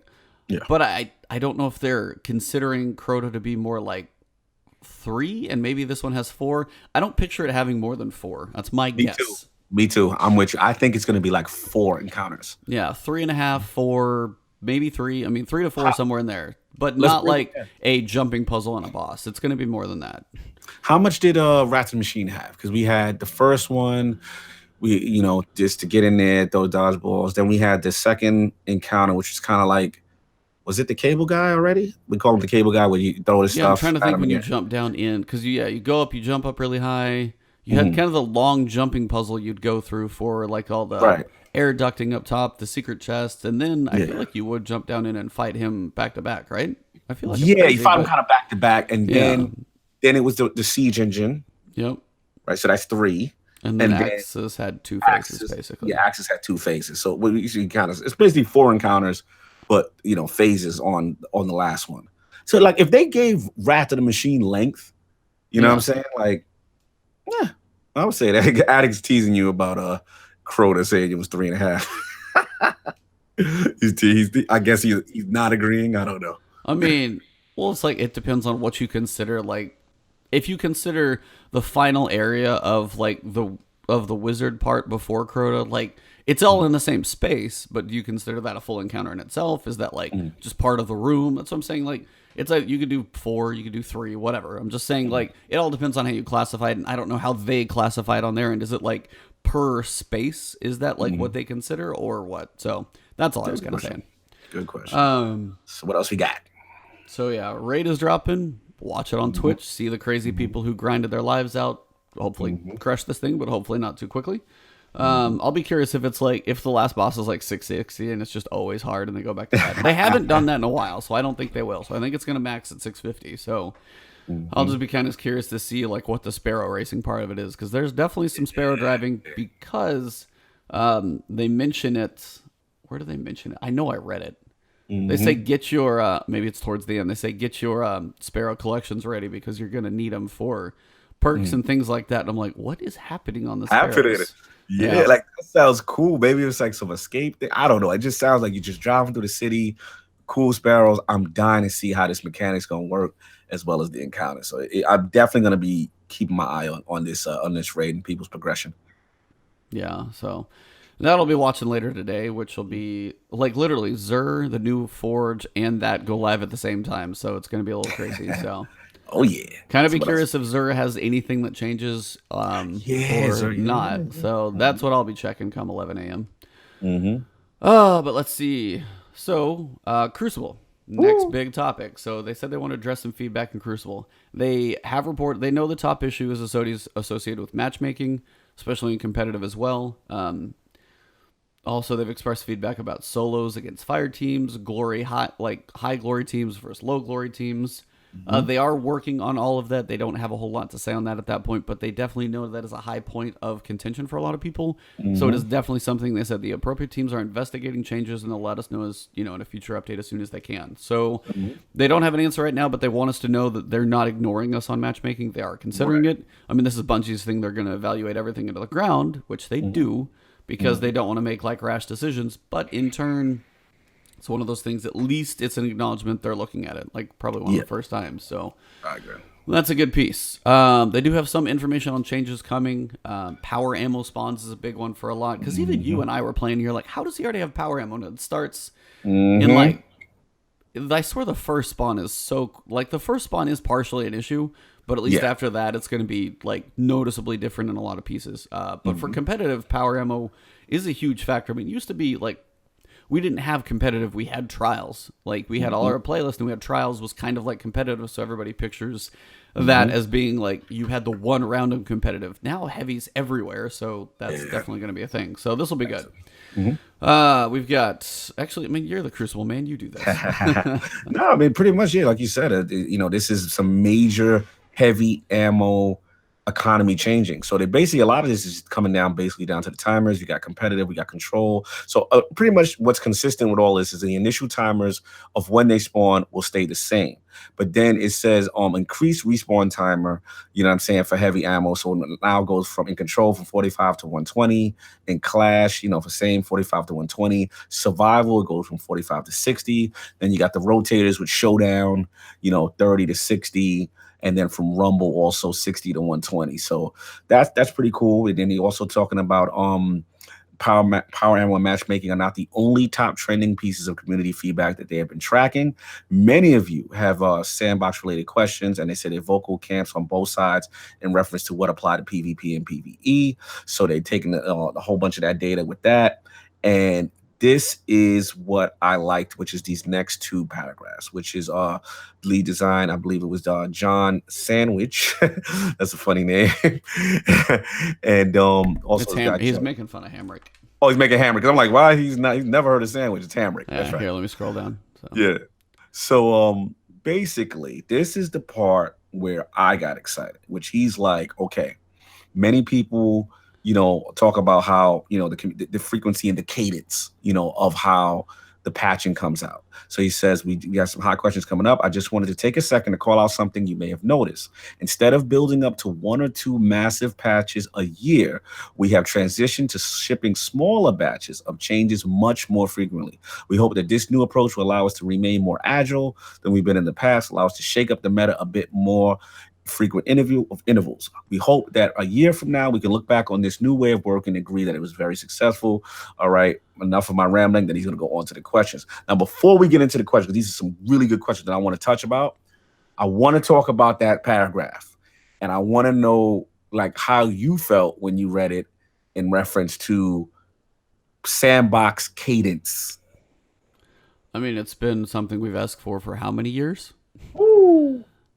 I mean, that's basically it. Like, I mean, everybody wants these changes to be faster, more frequent. Bungie needs to be more nimble with changes and being able to update things when things are broken.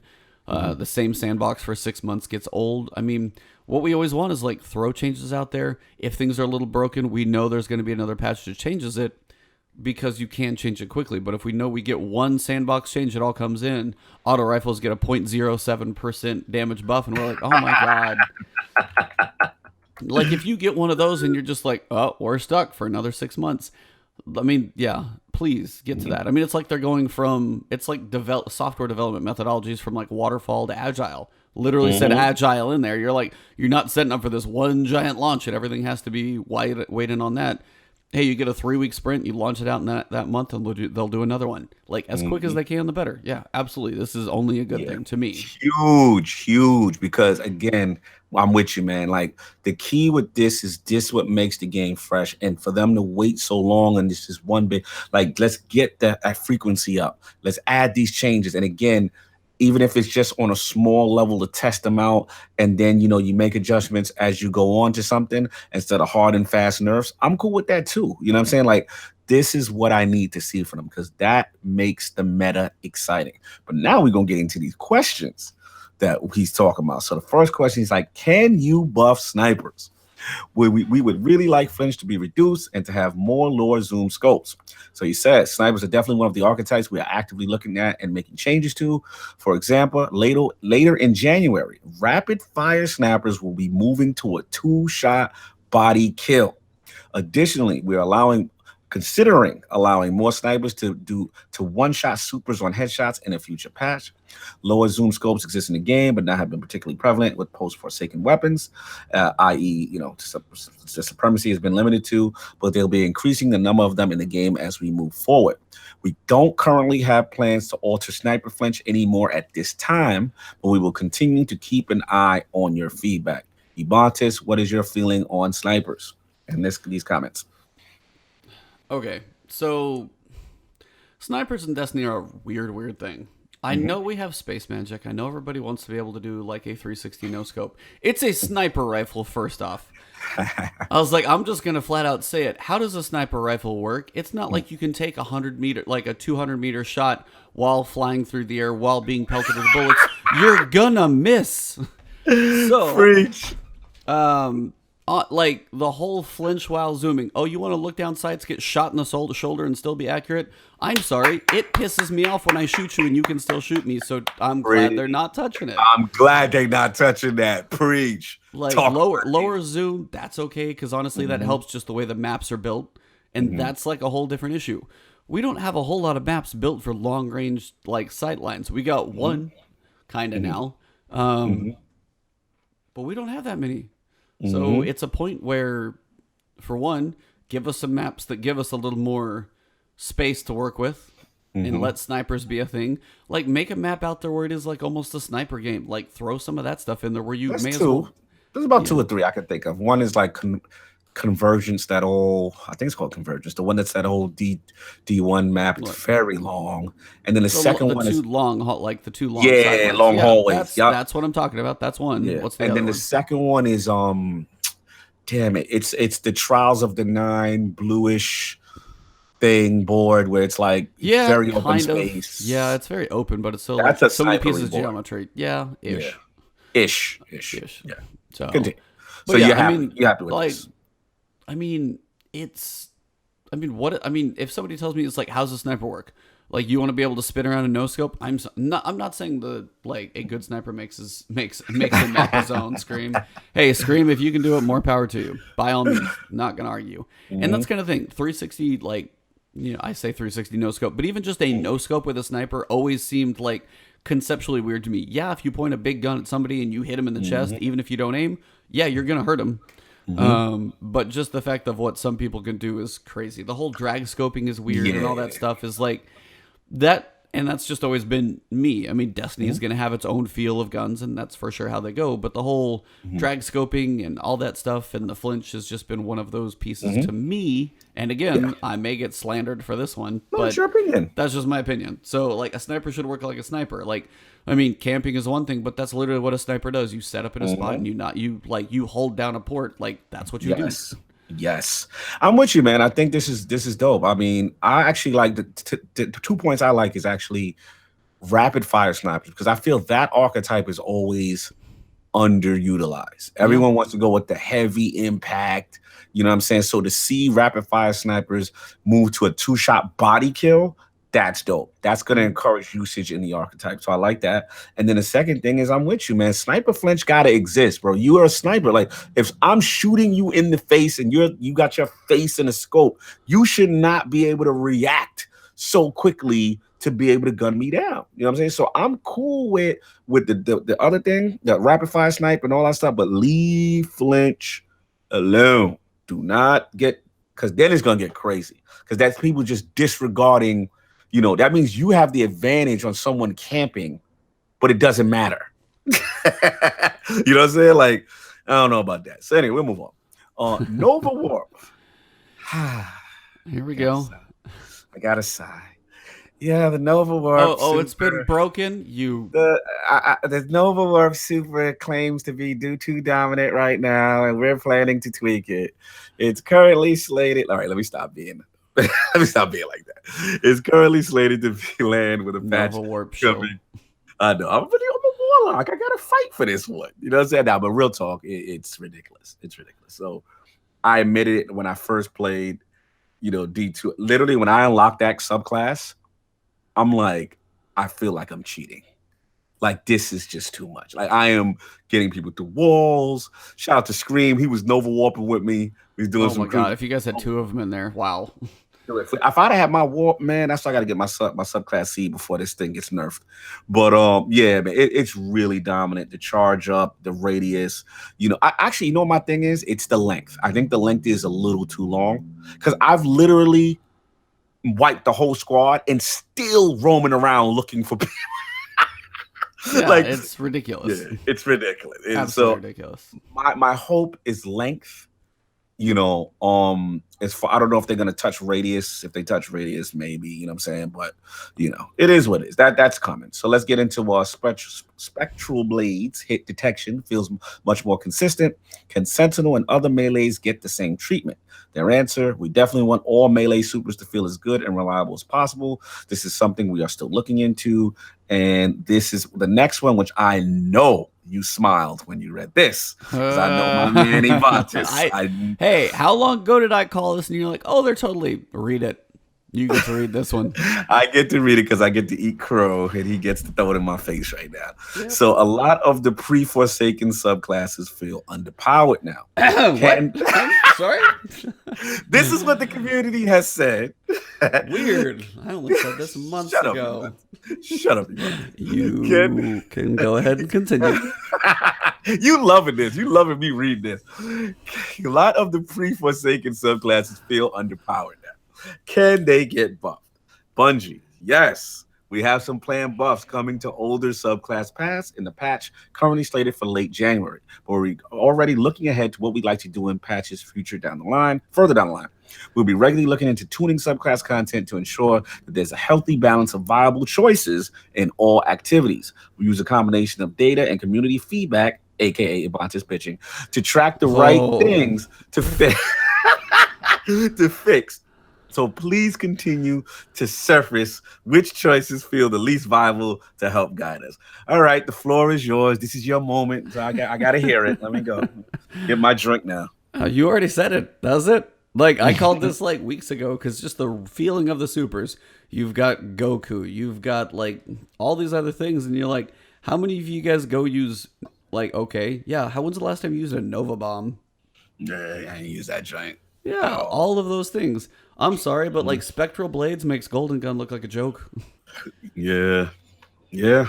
It just they're so dominant. Yeah, So they are. I mean, they made them great. yeah. So that's kind of one of those pieces. It's like, yeah, they need to get the others. They need to have more viable options. And the other piece too is like the perk trees. Like you think about something that where things are like so they work together really really well. They're like so synergistic and even just the tweaks to like the void grenades for the sentinel, how those things can chain together. Like certain things work together in their little perk trees so much better. Um, Screams like I used a golden gun yesterday on accident. Hilarious. It's like it's just one of those. It's crazy. So yeah, No, it's like it no, had to happen. I'm happy. So this is just one of those. I was like No. I was waiting because Yeah, and to be yeah. honest, as much as I'm, laughing at you being right and me being wrong, it needed to happen. This is what you want. You want everything to be viable. You want things to feel good. You know what I'm saying? I want it to be honest. My main thing as a warlock is I don't really feel the need to use solar at all. Like I don't really feel the need to be a Dawnblade right now, just how good Nova Warp is. You know what I'm saying? And even what you call it, start the with Chaos Reach being changed up a bit, it's actually a little bit more viable now with now turning off the super quick and stuff like that. So I'm really in this thing. And shout out to Okay, but are you going to use like tickle fingers? Tickle fingers, yeah, it's just not powerful enough. You know what I'm Yeah. saying? It's just not, so and I feel like the length is too short. There's a Mhm. lot of things that need to happen. So yeah, I'm with you on this. So next question, in changes to any changes to the top exotics being used in the Crucible, like one-eyed mask. Hey, I just got this thing. I'm gonna get to enjoy it for like 2 weeks and then it's gone. But yeah, I actually did just get it. Salute. Shards of Galanor, etc. Bungie, these exotics get talked about quite a bit, and while I don't have any immediate incoming changes to share, I expect that they will be getting looked at in the future. Then the next, this is going to affect me. Also, it's Telesto, competitive too. That's all yeah, I hear about in there. oh yeah, Telesto is currently besto. Can you tone it down or move it to the power slot? Late in January, Bungie, you will find that Telesto's bolts to kill will now match its charge rate, where it was previously doing more damage than other fusion rifles of its type. That said, due to its being affected less by damage fall off due to its explosive nature, it will still be more consistent than fusion rifles of the same charge rate. Worth noting, PvE damage will be increased to keep parity there. Once we see how these changes land, we can decide if and what we do next. The goal is still being to buff where we can, but when we have to nerf, you're going to find us trying to inch down instead of going nuclear, at least as much as we can. So what do you feel about Telesto in this? And I mean, top I haven't exotics? faced it that much, but I've definitely seen like videos and things that it is just a monster, and especially competitive right now. It's like you're at a disadvantage not to use it, and that's the point where it needs to get back to having other viable options. They want. It's like some people will say it's like, hey, we know there's going to be a meta. That's when things are good. Some people love like the shotgun thorn meta because like that was the top guns. They are still always trying to go to giving more options, but they also aren't nerfing stuff into the ground. Like Telesto, I don't think it belongs in a power slot because you do give away something like a machine gun or a rocket launcher, and especially in a PVE slot, you completely ruin the use of the gun in PVE. PvP, if it's a fusion rifle, if it's a little more on track, you got to hit a few more of your bolts. You can't cross map them with like 4. I mean, you can still shoot them on the ground. You are giving up an exotic to use this thing, so some benefits come there. But I mean, just the fact that they're going inches instead of nuclear, that's probably the best line of all of it. Yeah, that was a really cool line. I actually like that. And I'm a Telesto user, and I don't obviously that was my cheesy loadout, low key, and on Xbox, I would literally what was it? I was running the Nazarick Sin, and I had so basically void kills would increase super recharge rate. I had Telesto, and the ranges I would kill people with Telesto is very beasty. And I like actually this is a fair nerf. Telesto's bolts to kill now matching the charge rate. That's a key line because what would happen is even if you have charge, you can still get that kill off. So now if I have to really charge all the way to max in order to get that max damage, that's a fair trade-off. I feel that's fair. So I was curious to see how that's going to land. I like that they're buffing it in PVE. I think that's dope. You know, Yeah, as a trade off. yeah. Yeah. So to make it more viable, but you know what I'm saying? Like because as it's currently stated, it's like just more of a PvP weapon. So and it looks like they didn't even address the question about the power slot moving. So Yeah, I don't that's think cool. they should move that one. It's Yeah. still, I mean, Sleeper, yeah, that's a power weapon. Right. Telesto, it's still not that big. Yeah. So now we got the next two. We got scout I rifles. was like, I've literally said this one straight. You're like, PC, how are they? I'm like, they still suck. Yeah. No, but I mean, I've been good with them, but maybe I just again, it's what you No, said. okay, PVE for sure, because I can Yeah. melt stuff with my pulse rifle faster than I ever can, like a scout. It just Yeah. feels, scouts feel, just typically feel a little bit weak. Like I agree. something, a little buff somewhere, they just I don't, agree. don't think they can keep up. So I agree. pulses do the same thing. Yeah, pulses because you kill the time to kill seems so much faster. Yep. You know what I'm saying? So whatever. So, anyways, next question. Scout rifles still feel weak in both PvP and PvE. Can they come up? Bungie, this is another archetype we're looking at, and I would currently expect to see changes show up in future patches. Can SMGs get a non-precision damage buff? We just recently buffed the range on SMGs to make them more competitive. We'll be monitoring the data and feedback for a bit to help us decide where to take them next. If we find that they still aren't good enough, we'll be happy to buff them further. And then third question, can fusion rifles get buffed? Maybe longer range or higher damage to combat shotguns. Bungie, this is another archetype we're looking at, and I would currently expect to see changes show up in future patches. We did bring up the damage of rapid fire fusion rifles in 2.1.0. So what do you feel about scouts, SMGs, and fusions? I mean, scouts need love. I don't even touch them. They just sit in my vault. If I even pull one out, it just feels. There was one I pulled out just because, again, of course, as you're leveling up, I'll use some of my higher stuff for now. But I'm just using them like boo, boo, boo. It just doesn't. It doesn't feel right. It doesn't feel great. I mean, Nameless Midnight was great. In year one, it was so good. Like explosive rounds felt good. I lived on that gun, and now I don't touch them. I'm like, that tells you something's wrong. So absolutely. Please, SMGs, I don't use them. I really couldn't honestly tell you a thing about these because I just don't use them. I mean, if the range is a little better, maybe they're an option, but I'd honestly have to dig through and see. But I mean, if you threw like an Icarus grip, if you had like a hip fire grip on one, and then maybe something with like opening shot or stability, something like maybe it could be cool. But honestly, that'd be me trying out a completely different playstyle, which doesn't feel like me. But as people are asking, maybe it's something that needs done because that's not my wheelhouse. Do you use them? Yeah, I've tried. I used to be a big SMG guy, 900 RPM, some of the 600s. I used to use what was my baby? The Hero's Burden. I was a big SMG guy, but the problem now is now that shotguns have been reintroduced with the rolls and everything. Excuse me. What has happened is you can't stop a shotgun ape unless you have another shotgun. Like that's it. Like if someone's closing the distance and doing the slide or jump towards you with that Mindbender's Ambition or that, Dust Rock Blues or what's the other one? The Chaperone. Retold Tail. I think Retold Tail. If those shotguns come up on the list, you're not escaping. And the ranges people are having, they're using that well, shout out to Fallout Plays. He's got the great video on it. You know what I'm saying? Rifled or full choke and all that stuff. Yeah. Exactly. Everybody's running it. If you're lucky enough to get one of them rolls, you're not. If you have an SMG, if you have, a sidearm, they're laughing at you. They're gonna eat all those bullets and run you down. It's not gonna work. So something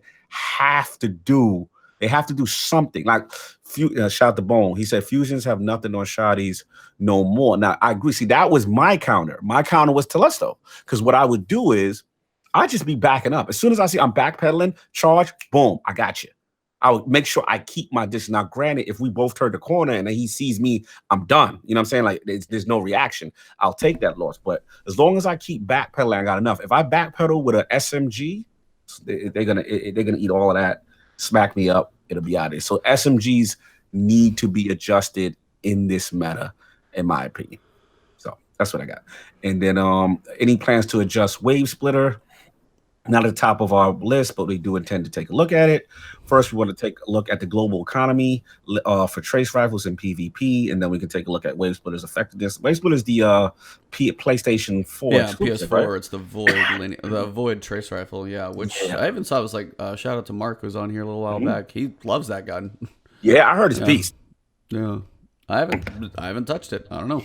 Yeah, the people that have it, and I shout out to Astor Crow, I've heard some nasty things. That's his favorite. Shout out to Cross. Love what he says. It's nasty. It's It's nasty. nasty. Yeah. It's nasty, man. So you got that. Titan skating is rampant on PC. Do you plan to remove it?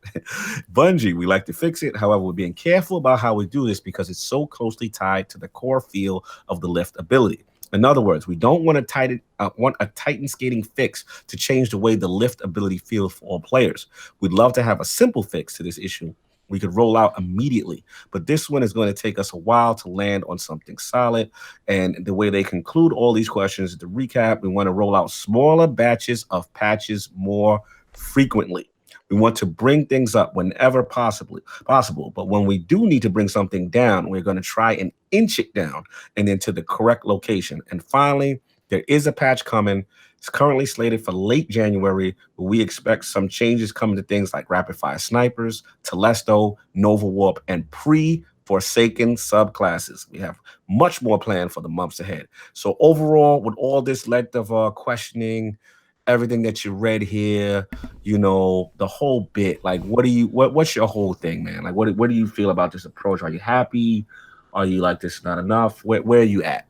I mean, in general, it's just nice to see that they're acknowledging a lot of Mm-hmm. things that I've probably heard already.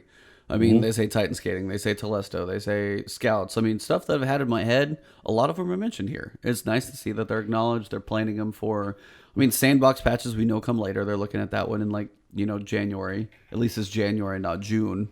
But I mean, they've got some stuff coming sooner. They've got future patches. They've got it listed. I mean, Titan skating is one of those things. I mean, it's a macro, so it's one of those. And I know it's not an easy fix because I think what people do is they have like the scroll wheel basically count as jumps, and it just does it so quickly. It'd be one of those. It's can you take away a registration of a jump within like milliseconds, so it isn't just like and it counts them all. So you like skate.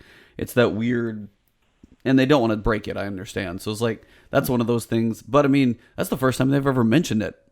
Absolutely ever mentioned it. So just acknowledgement is one thing, and then just, their time of reaction, we'll just have to see how long it takes, for sure. Absolutely, man. So what do you got next, man? I'm gonna leave all this next stuff to you. I see.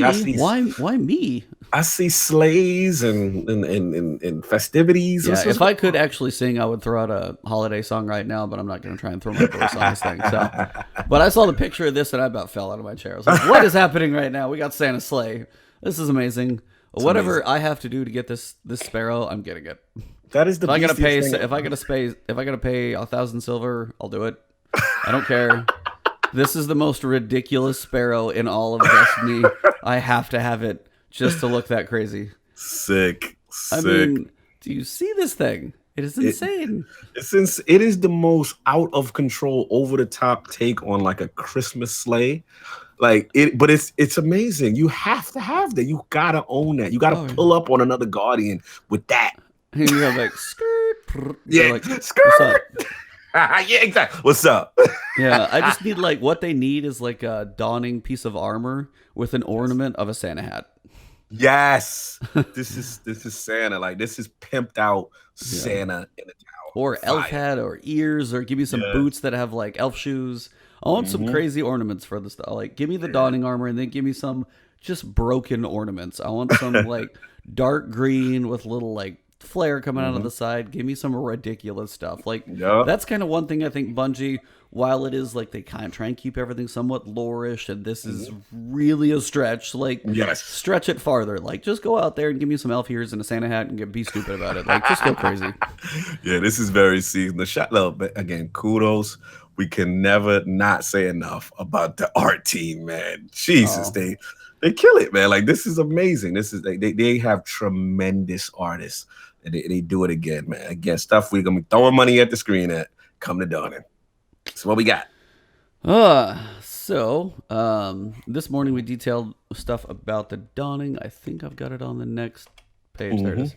Yeah. So dawning, of course, crazy armor, very ornate as always, very ridiculous. The sleigh looks awesome. I don't even think I can call it a sparrow. I'm just gonna call it my sleigh. Yes. But the dawning is coming. So with the return of Eva Levante, she looks like she's aged a little bit. Actually, I think her whole character was redone for this, honestly. Yeah. But she's going to be back in the town or managing this. We've got a big giant floating snowflake in front of the traveler. All of those things are coming, and we're going to be cooking. We got the food. So I don't honestly know how these quests are going to work, what the purpose of these things are. There's kind of a fun emote I've seen where you actually like bake cookies, like the little neon cookie light bake thing. That looks kind of cool. But all this stuff it's just a fun little event. Like we all wondered what the dawning was going to be. Now, after the Haunted Forest, I'm kind of curious what the purpose behind this is going to be, because you've got the Haunted Forest, you've got Horror Story. Right. They need to give us something to go in here and work on. Like, hey, if I bake cookies for everybody, are they going to like give me pieces that craft into some weapon? They do mention a preview weapon. I'm just getting there. Okay, I thought you missed it. Okay. Continue. And hey, here you go. And there it is. I was literally one scroll down. See this perfect placement on the screen? Nice. And then bam. Boom. One scroll. So you might be asking, what do I do with all these cookies, friends? You might be throughout the solar system eager to receive all your baked goods. They will show their thanks by rewarding you in their own ways. There will also be bounties to complete along with your cookbook. Here's a preview of the rewards. Enhancement cores, mods, legendary gear, and the Avalanche Heavy Machine Gun featuring random rolls. They are all about the machine guns right now. Nice. And I enjoy Thunderlord, and I did get my hammer. I think it's Hammerhead or Machine Head, whatever that thing is called. Nice. It's the first quest you do for the Forge. It has such a unique sound. And shout out to the sound team as well. The sound on your first Forge machine gun sounds like they totally stripped it off of an AC-130. It literally sounds like an old. It sounds like a gun off an AC-130. Like when I played Call of Duty, you had like 3 different options on one of those old missions. You could pick which type you'd fire, and it sounds like one of those. It sounds so cool.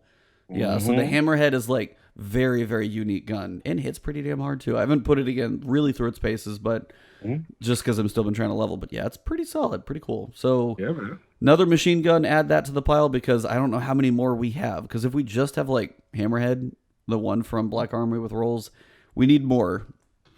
And I'll get to that in a little bit. But yeah, so we'll be baking, we'll be looking fancy. That looks good. I'm digging it. Yep. That's not all. While you celebrate, gather your baked goods, progress towards, and this is like just unlocking the Festival Sparrow. So, and it says progress. Like, is it certain things? Is it a long quest where you have to do, baked goods to every single vendor in the solar system? I'll be kind of curious what the progression is to get to this thing, but whatever it is, it doesn't sound like I can buy it, so I'm definitely gonna have to earn it, which is even better. So, bonus. Your new ride will come with some very special perks. Glimmer Boost. While boosting, the Sparrow spawns a Glimmer present every few seconds until boost runs out. Glimmer presents burst open after only moments, so players can acquire the item. Only active during the dawning, so a little Glimmer. When the player lands a trick with the Sparrow, 3 to 5 Glimmer presents are spawned, only active during the dawning. Instant summon reduces summon time significantly. So unfortunately, it's the instant summon, which is perfect. It'd be nice if they added a couple other perks on, like, a quest Sparrow, like the reload or the agility or the tricks or something, just to make it really crazy to go after, but still pretty cool. The instant summon they know is the one, so if they didn't have that on there, they were just going to be fired. So. People go crazy without that. Dedicated bakers will also have triumphs to pursue, of course. Triumphs. Double drops. So got another. This is similar to the Solstice ship, because I was actually playing my Hunter. So it's close to that one, but I definitely like this ship. It's got that really sleek fighter look to it. And those are definitely clean. Yep. Ship reminds me of an old cartoon. Showing my age, but it's an old cartoon, one of my favorites, called Battle of the Planets. And Gotcha Man. If you watch the anime, Gotcha Man, that's where they got it from. It's that ship. Oh man, love it. That is on my radar. I must have that. Paint that sucker in blue and red, just like the Gotcha Man ship. I'm good to go. You're done. I'm done. You got your Snowball Ghost, which is, I like it. I really do. That one's cool. And multiplayer emotes. This is cool. I like this. So it's almost like you hold it up and prep, and then if the other person does it, it like triggers both of you. Yeah, that's cool. If they start implementing more of this, Man, I could think the possibilities could be endless with stuff like this. Yeah. So Say, keep hold the it up and have a emotes trigger. going. Yeah. Yeah. Because they have the one right now where it's the draw emote, so you have it down there and you have to press it again. Yes. So that's kind of one of those. I think they're trying to work on linking these together. So that's pretty cool. Mm-hmm. And of course, you got the hockey throw down, gloves off, stick down. Let's do this. Yes. And then, one exotic emote will be exclusive to a bundle, available for direct purchase with the silver. You got the baking going on. So there you go, cooking up. Hey, got some cookies. I don't know. I'm glad he's got gloves on because that probably hurts. But I love all these little neon ones. They're a way to set it apart. Sets it on there, bakes it out. You actually see them like level out. Yeah, you actually see the animation of them like form into cookies, like shrink down. Hilarious. Cool. So pretty cool stuff. Hilarious. Let me ask you this: do you think the original snowballs from the first Dawning will come back, like in strikes and all that good stuff?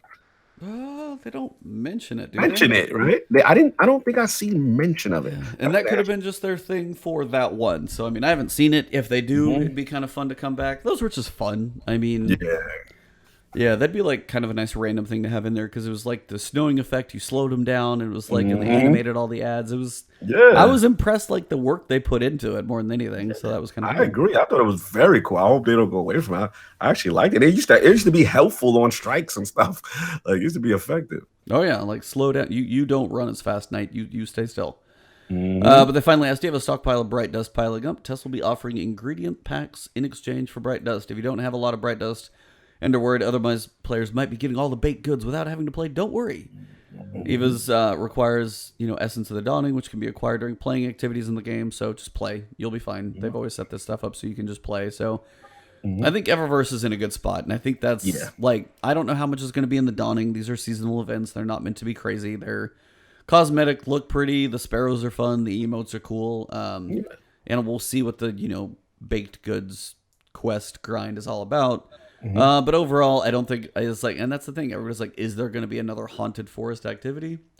Probably not, unless they like throw something else in there because it starts Tuesday. Like this is so fast. It feels earlier than it ever has before. Like this event is because it ends on January 1st, and I feel like it starts sooner this year than it ever has. Maybe it's me, but I think it's pretty quick. Yeah, it feels that way. So I would agree. Jumps off on Tuesday. So right in time with the patch, you know what I'm saying? So that's good, man. And truth is, like full disclosure, I've always liked the Dawning armor. Yeah, at least the Warlocks, I love that one. So I want to get that set because I love my original one, but my problem is it doesn't have any new perks and you can't put mods. You know what I mean? Yep, so I'm waiting for this bad boy. Yep. And now you can get a nice fancy set on PC. That's right. But they got so we have a lot of patches coming, so just a quick run through of dates. Patch 2.111 was deployed this week. That was all of Black Armory, helped with the Morgath thing and all that stuff. Patch 2.12 is coming on December 11th. That is going to go live. They'll cover a couple of those early fixes, probably going to bring in the Dawning, stuff like that. Upcoming changes on Tuesday, the Black Armory officially opens its doors to the Volundr Forge. The Volundr Forge becomes available in 1 hour, literally. You've got the race for the Scourge of the Past as well in 1 hour. So if you guys want to do that, all that stuff opens at 11 a.m. Pacific, so that'll be coming up. And then players who, they've got the holiday cheer coming, that's going to go all the way through January 1st, so you've got all year to play that one. Just known issues, they've got a couple of them in there. The Mars Flashpoint, they said that one is having some issues right now, dropping powerful gear. The blind wall matchmaking, even Pyro posted that one up pretty quick. He's like, is there an issue? Because he walked out like 10 times. They said just walk slowly. Really slowly, hugging the right wall, which is a weird thing, but maybe that's just a way to try and get some matchmaking in there. When I play my Hunter, I at some point need to get my second one, but also I know everybody's doing other stuff, so Blind Wall's probably just a ghost town for the moment. And then a couple videos made it through. I haven't really looked at these yet, but I'm sure they're pretty good. Yeah, man. That's mostly it. We had a quick run through on patch notes. So you had your Chaos Reach was tuned. Yes, thank God. Have you? I know you actually went into that spec. Have Yeah. you actually tested the start and stop of it yet? Yeah, I've tested a lot of it, and it's very effective. Shout out to also Cross. He's got a great vid on it right now as well. There's something going on that I don't know if it's a glitch though, but or it's what they intended. Now, apparently, when you cut it off, you know, I think there's a certain point that when you cut it off, it's gonna always kind of default at about 35%, which is right ends right above where your class item is, where your Yeah. class ability is. Yeah. So, which is fine. If you go underneath that, it'll just stop at where you stopped it, which is fine, which is great. One time, I wish I recorded this, man, and I was with Kaibatsu and Scream. We're doing a strike, and I want to say I cut it off maybe 45% in or 50% in, say about 50% in. Yeah. And when I cut it off, again, I don't know if this is a glitch. The super started to rise all the way back up to the top. And you got And it I'm like, again? and I got it again. And I'm like, whoa, what's going on? So I don't know if this is some secret that apparently like there's a super, super sweet spot, but clearly something happened that I don't know if it should have happened. Huh. So I'm gonna try more testing with it. But shout out to Ebontis, shout out to your Twitch chat because I was with you in that stream, my first day on PC. I mean, well, you were in a stream and I was just in your audio. Yeah. And I remember, I was up to that point, I'm getting my new Guardian. I'm trying to get my first Seed of Light. And I'm like, which one do I pick? Which one do I pick? And I'm like, I should go save, go well. Your Twitch chat was like, no. Go, have fun, do the Dragon Ball Z. Yep. Glad I picked it, man. It is so much better now.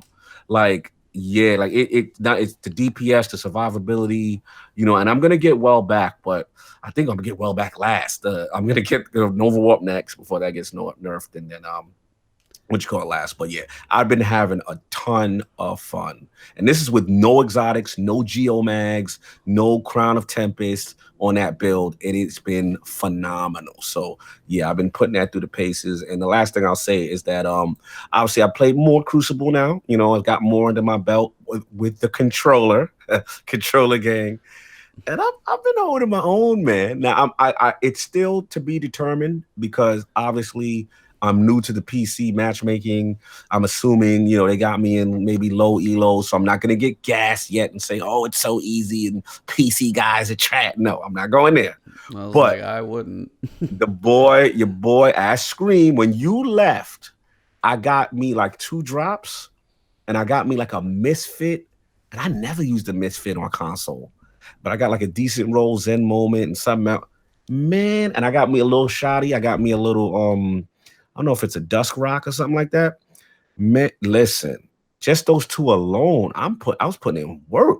Scream was like, yo, you going crazy. And I was like, it almost feels like something I got, or the role I have is broken or something like, but whatever. We shall see with my controller adventures as I get deeper, as I start doing competitive, as things like a shout out to Scream. He said, Cognito speaking truth.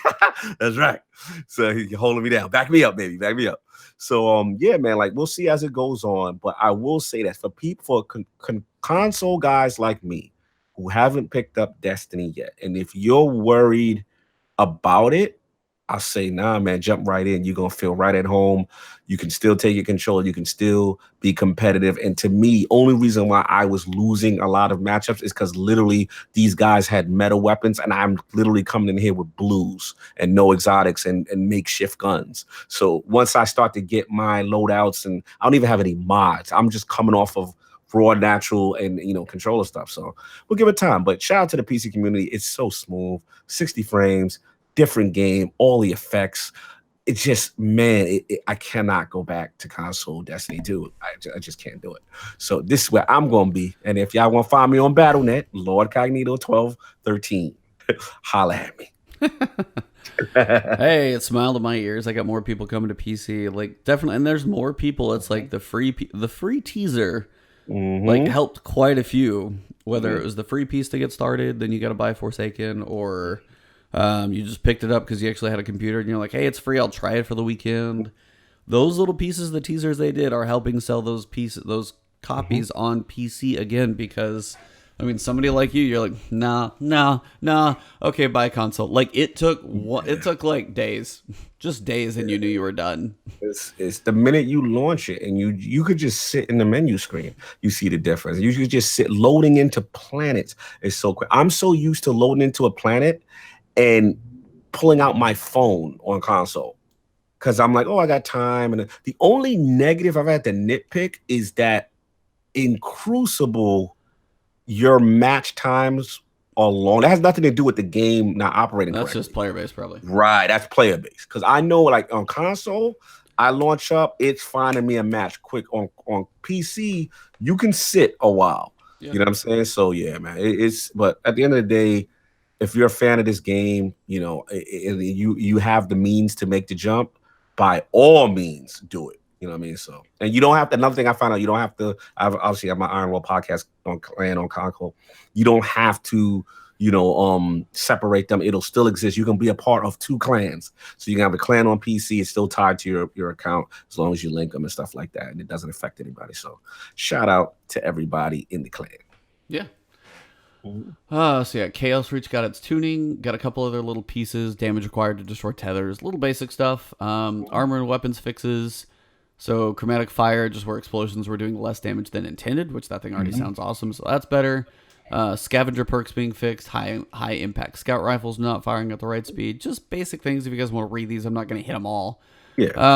Got some good fixes though. Crucible that caused the mountaintop to drop above appropriate power levels, which was for Forsaken owners. People couldn't use it, so it was like kind of tagging it wrong, so people were getting a gun they couldn't use, so that would kind of suck. They're like, oh, I finally got it. Crap, I can't use it. So that would be no good. Gambit, a couple good fixes, so reduce the amount of linear fusion rifle power ammo from 5 to 3, because Crooked Fang will still put in some work. Fix on the Primeval, the Ascendant Primeval, like credit for the proper team, which is also big. That would just be a bummer. Just basic fixes. I'm trying to see if there's anything else major to touch here. Protheon, of course, big boy. He got fixed, but I wish I could have seen him. I know. I saw the clip. Did you at least see the clip of it? Oh, I saw the clip. He looks insane. Oh, okay, cool. He looks so big. He does literally probably look like meeting Optimus Prime. Like height scale, yeah, about that big. Absolutely. Checkpoints were added to raids. I totally forgot about that. That was a big one. Now, checkpoints also needed added to Shattered Throne, potentially. Or, no, resets. Checkpoints are in there. Just a reset. Because if I'm going through and I'm working on a specific, like, one thing, I by myself have to either have somebody load in else, or I have to beat it to start it all over, which not an easy thing to do. I did finally finish a solo Shattered Throne, though. Now, I didn't do the flawless one. That will be another challenge for another day. But the solo Shattered Throne was finished. And I had a stream. Nice. I had like 40 people live watching me do that one. Nice. And I had my fist pump moment. And that was like a really cool accomplishment for me. Because Shattered Throne, as I said, has been an awesome piece. And knocking out Vorgeth, I got done with the final piece. Have you finished it? Which was the final piece of what? Shattered Throne? You finished Shattered Throne once, right? Yeah, on console. Yeah. I finished it. But yeah, the last like Dolan Kara, when I got to her, soloed her in about 45 minutes. Like had never been there, figured it out, knocked it out. Well, it's literally you just have to have the knights in order, figure out what build you're going to do to manage the scions, and then once you get the knights like knocked out with Whisper, get them down. I had them just about right for health, and then went through a full shield phase, broke the crystal, and then it was literally 2 shots on one, pop the head, kill it, pop the head, kill it, pop the head, kill it. Picked up the 3 orbs, and then Whisper was 999,999 damage about 10 times, and she died. Like. That's the way you solo that one. So I mean, Whisper's crucial there. As for Vorgeth, though, Thunderlord is my savior because I could go Thunderlord and I had decent ammo drops and Rally Barricade. Just unload all ever 200 bullets or so that I had. I think I had like 265 when I went in first because I had a helmet. 265 would take him down to under half.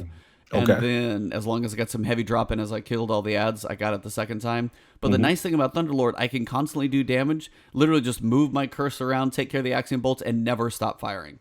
So I can literally be complete clip empty, like all 260 bullets into him. And then I'll shoot him, and that's like not quite 2/3 of his health. So he's got some health, but it was a way to manage the Axiom Bolts and never stop firing, so Thunderlord was perfect for that. So. Nice.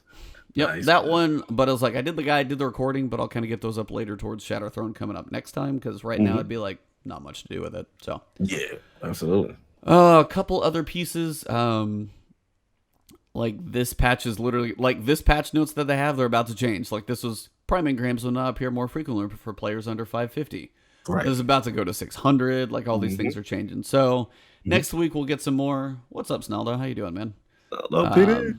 Yeah. So and then they got checkpoints. They fixed an issue with like certain activities not displaying correctly. So pretty basic stuff overall. Let me ask you. Wait, back up one thing. There's just two things I want to touch. I know we're gonna almost finish up. One that you overlooked was the when we talk about the raid completion, they added for Leviathan the prestige versions no longer require standard completion, and that's a big deal. Only from the standpoint for you guys who are trying to chase catalyst. Eater of World has the Telesto catalyst, and for those guys like me who want to get your sleeper catalyst, Yep. please, this is the time, because at the end of the day, you don't, if you've been, you didn't do them and you had to do the regular, and then you can unlock the prestige. That's a big deal. And then I want to, when you scroll down, I want you to hit that one about the what you call the seed of light. Now the seed of light here. Yeah. So was that how what always was as far as the blind well and stuff like that? Seed of light added to the drop table for blind well heroic. And maybe that's... I actually would have to test that with my hunter because... Yeah. Well, no, I finished up all of mine there. No, I haven't got I didn't do the tier 2, but I guess now that's another place to get your third seed of light because they know that she's on a 3-week cycle, and if new people are coming in... And this is me because, again, I've only got one seed. I need my 2 subclasses. So part of me is like, I should just wait until Tuesday, because that's why I was going to ask you this question. Like, should I, does that mean this is in effect tier now? 2? This is in effect now. So tier 2's always been there. Tier 2's where you got it the first time, and then it was either the raid or you had to finish your quest and go talk to Marasov. Right. So now it looks like it's added to the heroic version of, I don't know if that's like your third one. So you're saying tier 3 as like you get it for sure. Maybe, but I went through on my hunter and I finished the quest and talked to her, but I still never got my tier 2, and we finished tier 3, and then we also turned around and finished heroic. But now apparently you can get it for heroic. It's what it sounds like, and that's what I'm reading. So it's added to the drop table. So maybe I'll have to try and see if my hunter, granted if nobody's in there right now, that might be an issue. But like once Blind Well becomes like back and active, sounds like where you're going to be getting your seed of light. So yeah, let me know when you get back in there, man. Brother, need them seeds. No, I was like, I got to do it on my hunter too. So at some point we'll have to both work on that together. Yeah, just gotta get together, man. Yeah, it's like I'm high enough where I could probably manage a heroic. You probably everything would be immune to you in there, so it'd be a bit rough. Yeah. But if you find a good group doing it, I even went in there with my hunter when it was low because I was just trying to grind everything out, and I was just trying to get the percentage done. And I ended up actually just being with groups who did tier 3. I could do some damage. Then it went heroic and they were immune. But as long as I stood in the room, I still got it. So. That's all you got to do. Exactly. Nice. Cool, man. That should be that, right? Yeah, I was going to say it. But like overall, it's like I know we talked about a lot of stuff. We had our entry to the annual pass launch, and I guess the other thing to talk about is like I don't know how things feel for. There's going to be new mods with the raid. Yes. There are. Now, this is one thing. What have you done your quest? I want to know people who have Black Armory or who don't have Black Armory. Somebody out there have not Black Armory started the quest with 801 because I've asked for this forever, and I'm like, hey, what the hell do I do with my gunsmith materials? And you can buy mod components from her. But to do that, I couldn't buy them until I finished the forge for the first time. And I can't get to the forge without Black Armory. So if you can't buy mod components to use up all the gunsmith materials you have without that is an issue for me. Because everybody can use mod components. If she's just going to be a vendor in the tower, you can do a quest. It should not require you access to the forge just to buy mod components. Now, maybe you don't have access to the new ones. Okay, that's a choice. But just to buy mod components as a vendor selling them, that should not be limited behind Black Armory. That is one thing I do remember, and I was looking, I was like, oh, like that shouldn't be that way. And maybe if it is, it won't stay long, but I think if that is the case, that's definitely a mistake, because that's a limiting factor that's really kind of cruel. No, completely agree with you. You're completely on the money with that, and that definitely needs to be changed, because that's a vital commodity. You know what I'm saying? Like, people need those things. That's the only resource where you can get components, unless I'm listening to Scream and I'm going into my collections and dismantling blues for hours. Yeah. You know what I'm saying? Like, that's that's crazy. Yeah. So yeah, absolutely. That's one of those things. And it's like, right now, this is again, I hate to say it, but it's like, we will see, time will tell, more time has to pass before I can say, hey, do we have more guns? Because we were saying the loot pool was fairly small. Okay, so there are going to be more things you get from the forges and stuff, but like the general loot pool out in the world is still not getting much love. And that's one thing, like, I think we either said it before, or I've thought it, or other people have said it. They need to start add some of the old guns in with random rolls on like patches, and be like, hey, we threw like another set of weapons in the loot pool, just to give more random rolls, a few more things, just a few more options. So I'm not truly still getting like my 10th 10 paces or something like that. Like, just we need some more options in there, and we'll kind of see how this progresses. But right now, I think for all you guys listening to say, hey, do I get the annual pass right now? Honestly, if you love Destiny and you're going to do the grind, there's going to be a lot of stuff to do. Going to be a lot of stuff to hopefully enjoy. The raid, the forges, they are going to be cool. There's just going to be some grind involved. If you're like, I'm on the fence, I don't know, that's a harder one for me to honestly say, yeah, this is the time to do it. Maybe 3 months from now, be like, hey, jump in and enjoy all of it all at once. Cool. What I would say is, for everyone, this is the time to buy Forsaken. Work your way, enjoy the game, enjoy the story, enjoy the grind, try and get up to 600. And then when you feel like you're ready, then annual pass might be time. But if you just buy like Forsaken annual pass together and you're like, oh, what am I doing? That's like a harder sell. I mean, that's just me being honest. So. No, that's real. That's real. I completely agree. I think that's some great advice for people looking in from the outside in.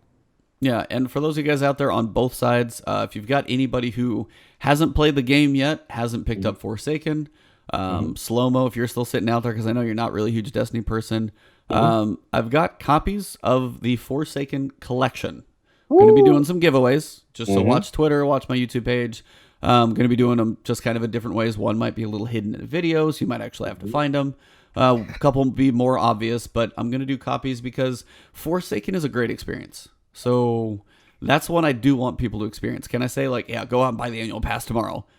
No, I'm not going to say that, because no one knows and it's still up in the air. But Forsaken is worth every penny. And that's some, I think, like, all should experience, because Forsaken's story, the end game, the grind, like the way the weapons feel, the gun, like the whole experience of everything you get with D2 Forsaken, like from D2 launch all the way through, that's a cool experience. Absolutely. So that's one I think, like, if you haven't experienced it, it's a lot of fun. There's a lot of cool stuff in there. So nice. Just wanted to throw that out there for you guys. You got anything else? I mean, I think we've eclipsed 2 hours easily. That wasn't hard. Yeah, we this long point. Yeah, I mean, no, you literally said it all. I mean, like I said, it's going to be interesting to see how they handle moving forward. With Black Armory, we both said what we had to say. We're in agreement pretty much. I'm curious to see how Tuesday's patch affects things. I'm going to be trying to catch a little bit of that raid, see how guys are doing. Probably at the rate I think it may be tomorrow morning. The guys are still going, but who knows? See, that's why I wonder if they're 650. It may not be that hard. Yeah, if they're 650, are they confirmed? Are there guys that light already? I mean, I'll just literally move it over so I can show it to you. It's on screen. Yeah, please. Okay. Yeah, Destiny Tracker. Like, what we got? I mean, you got Grenader Jake on Xbox. He's up there. Like, you can look through the list of people who are up there, but yeah, these are 650. You've got 4 of them. Wow. 649. Yeah, those guys are gonna blaze it. Yeah, 649. They're tied for 5th. 648, 647, 646, 645. I mean, the top 84 stops at 641. Wow. SO is up there. Yeah. Wow. Look how many of these guys. Sweatsicle, he's part of, like, yeah, that's part of Glad's clan. I know he's in there. So, I mean, this is 186. There's still 637, and it's 640 recommended. You're only 13 from the top. Jesus. So I mean, that's how it's like. Oh, this raid's getting beaten. Never mind. This Yeah. raid's getting beaten Yeah, quick. so like Yeah, this Indica, like Sweatcicle, those guys were. I mean, they were all mhm, those ones. That, I mean, Glad's group before that beat it last time for Last mhm, Wish. Yeah, where's mhm. Esso? Did you see him on the list? Yeah, I seen Esoteric up there. I was trying to figure out where to spot him, shout Up him there. out. Like number looks like what is it, 19 or something? He was up Oh, there. he's way up there. He's way up there. Yeah. Yeah, man. Where? I'm Yeah, missing him Sam. somewhere here. You Anyway, must be oh, missing. here it is, 10. Yeah. Hmm. Hmm. And shout out, guys. Esoteric, if you want to see somebody who is just like unreal, Yeah, a he's robot. at like 98,000 subs right now. See if we can push him over 100 Hmm. because he deserves it too. The work he puts in, the like no lifing, honestly, the dude is like just crazy to watch. So He is such a beast to be soloing Forge content. I am convinced that is not a human being. And he never speaks. All we see is text. That is an android, Skynet. I'm telling you, Esoteric is not human. He's just ungodly. It's just things that he does that I just don't understand are humanly possible. nah, Shout he's a out there. monster. So yeah, shout him out. See if we can get him a little love. Spread the word. If you want to just see some impressive content, Yeah. that like yeah, he'll do solo stuff and I'll do solo stuff. But I promise you, it's a very different experience. I'm gonna walk you through how to do it. He's gonna show you how it should be done. Mhm. Shout out to the artificial intelligence community and Esoteric. Oh, but yeah, I mean he's 648. You got Gigs is 648. You got, I mean, all these like I don't Yeah, know. that rate's I don't know how getting long this thing's gonna last. Yeah, So that raid's getting beaten in like an hour, 2 hours. That's getting yeah, beat. so the mechanic, and this is where it's getting. This is going to be a very interesting thing for people who like do these little cheeses and get up to the top and save the engrams and all that type of stuff.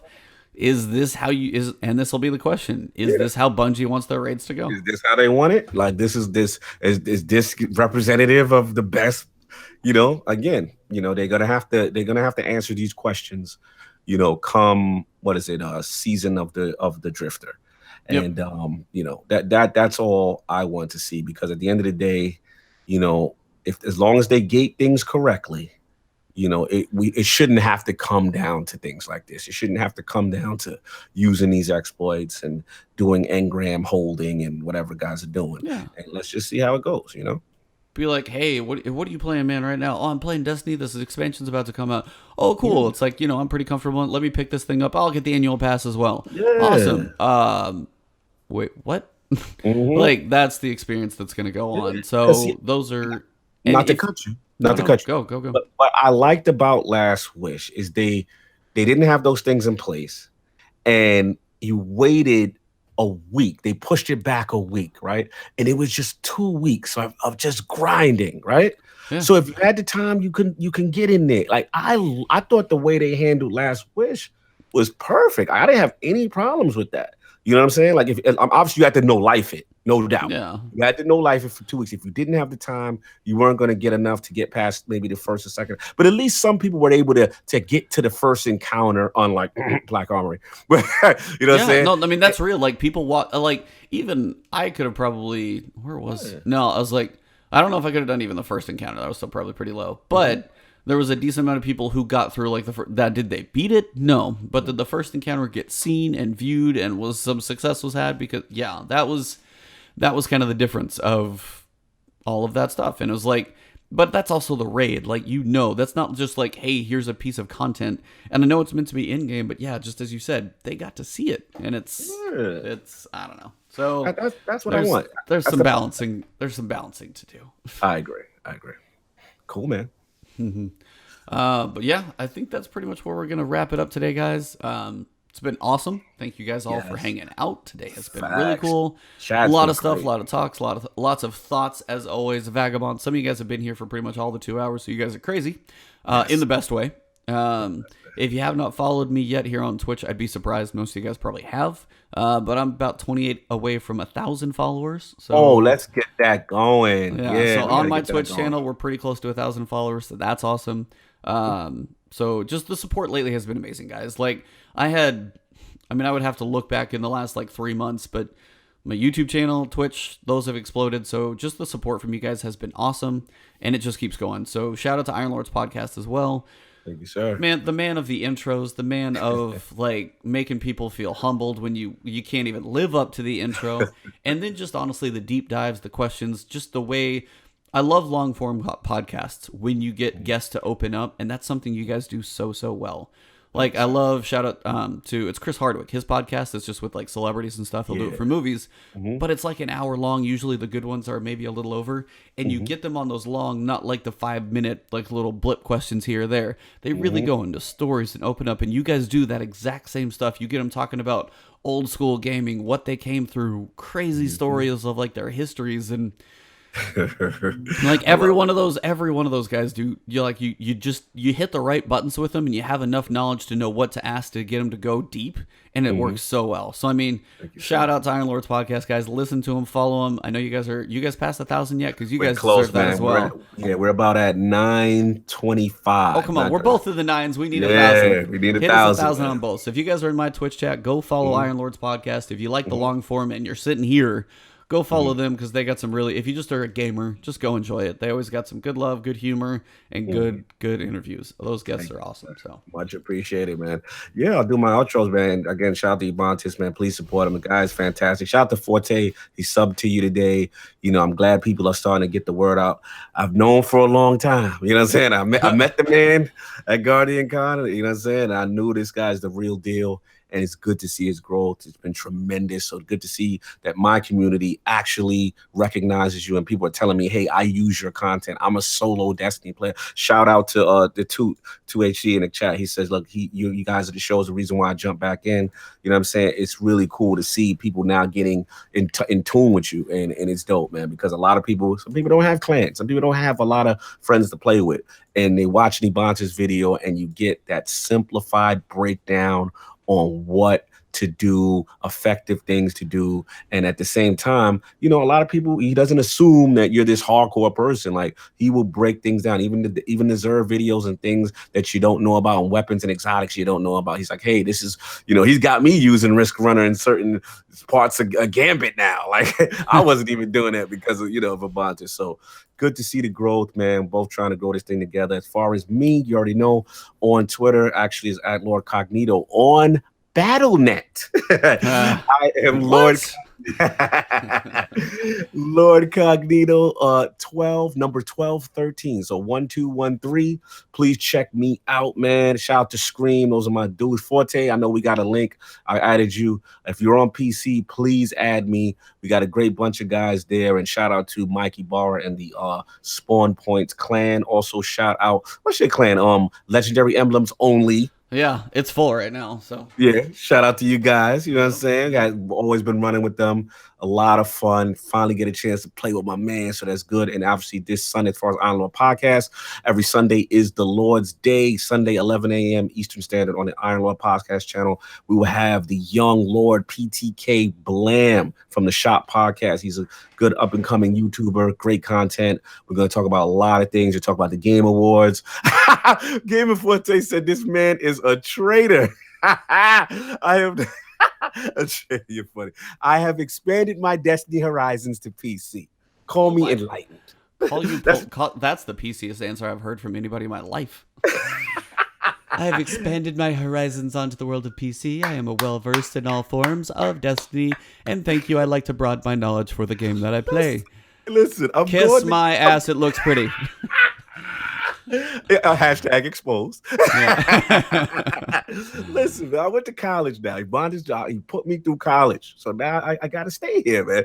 Yes, single player selfish experience shootout the two, no doubt. But yeah, shout out to PTK Blam. He'll be on this Sunday, 11 a.m. Eastern Standard Time. We're going to talk about the Game Awards, all of these things going on with the latest consoles, PlayStation, PC, Xbox, the next gen. There's a lot of stuff to talk about and deep dive. Please catch us. And of course, you already know the best two-man team in Destiny, Flashpoint, every Friday, 9 a.m. Eastern Standard Time here on my channel, as well as on Twitch and Ebontis. So that's all I got.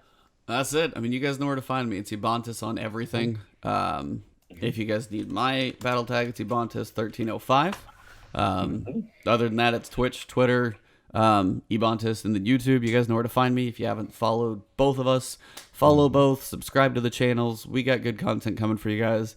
usually I just like to have a lot of fun, enjoy it, and yeah, if you like Destiny, you like gaming, I've got an alpha potentially this weekend to look into. So when you're doing them giveaways, man, so I can get my console guys to come over. I will let you know. I got 2 for PC and the 1 for PlayStation and 1 for Xbox because still got to get a little love that way. So those will be coming. So yeah, just follow me on Twitter. That will be one place to watch it for sure, and then YouTube as well. So I'll be letting you guys know about that one for in the coming future. I'm trying to find a good time to kind of want to put it in a video, kind of get it like set in a certain place. So that stuff will be coming, so stay tuned. And other than that, you guys are awesome. You've been a lot of fun. 2.5 hours is a long time to deal with us, but you guys are great. So on that note, I will see you guys soon. Adios. Alrighty, peace.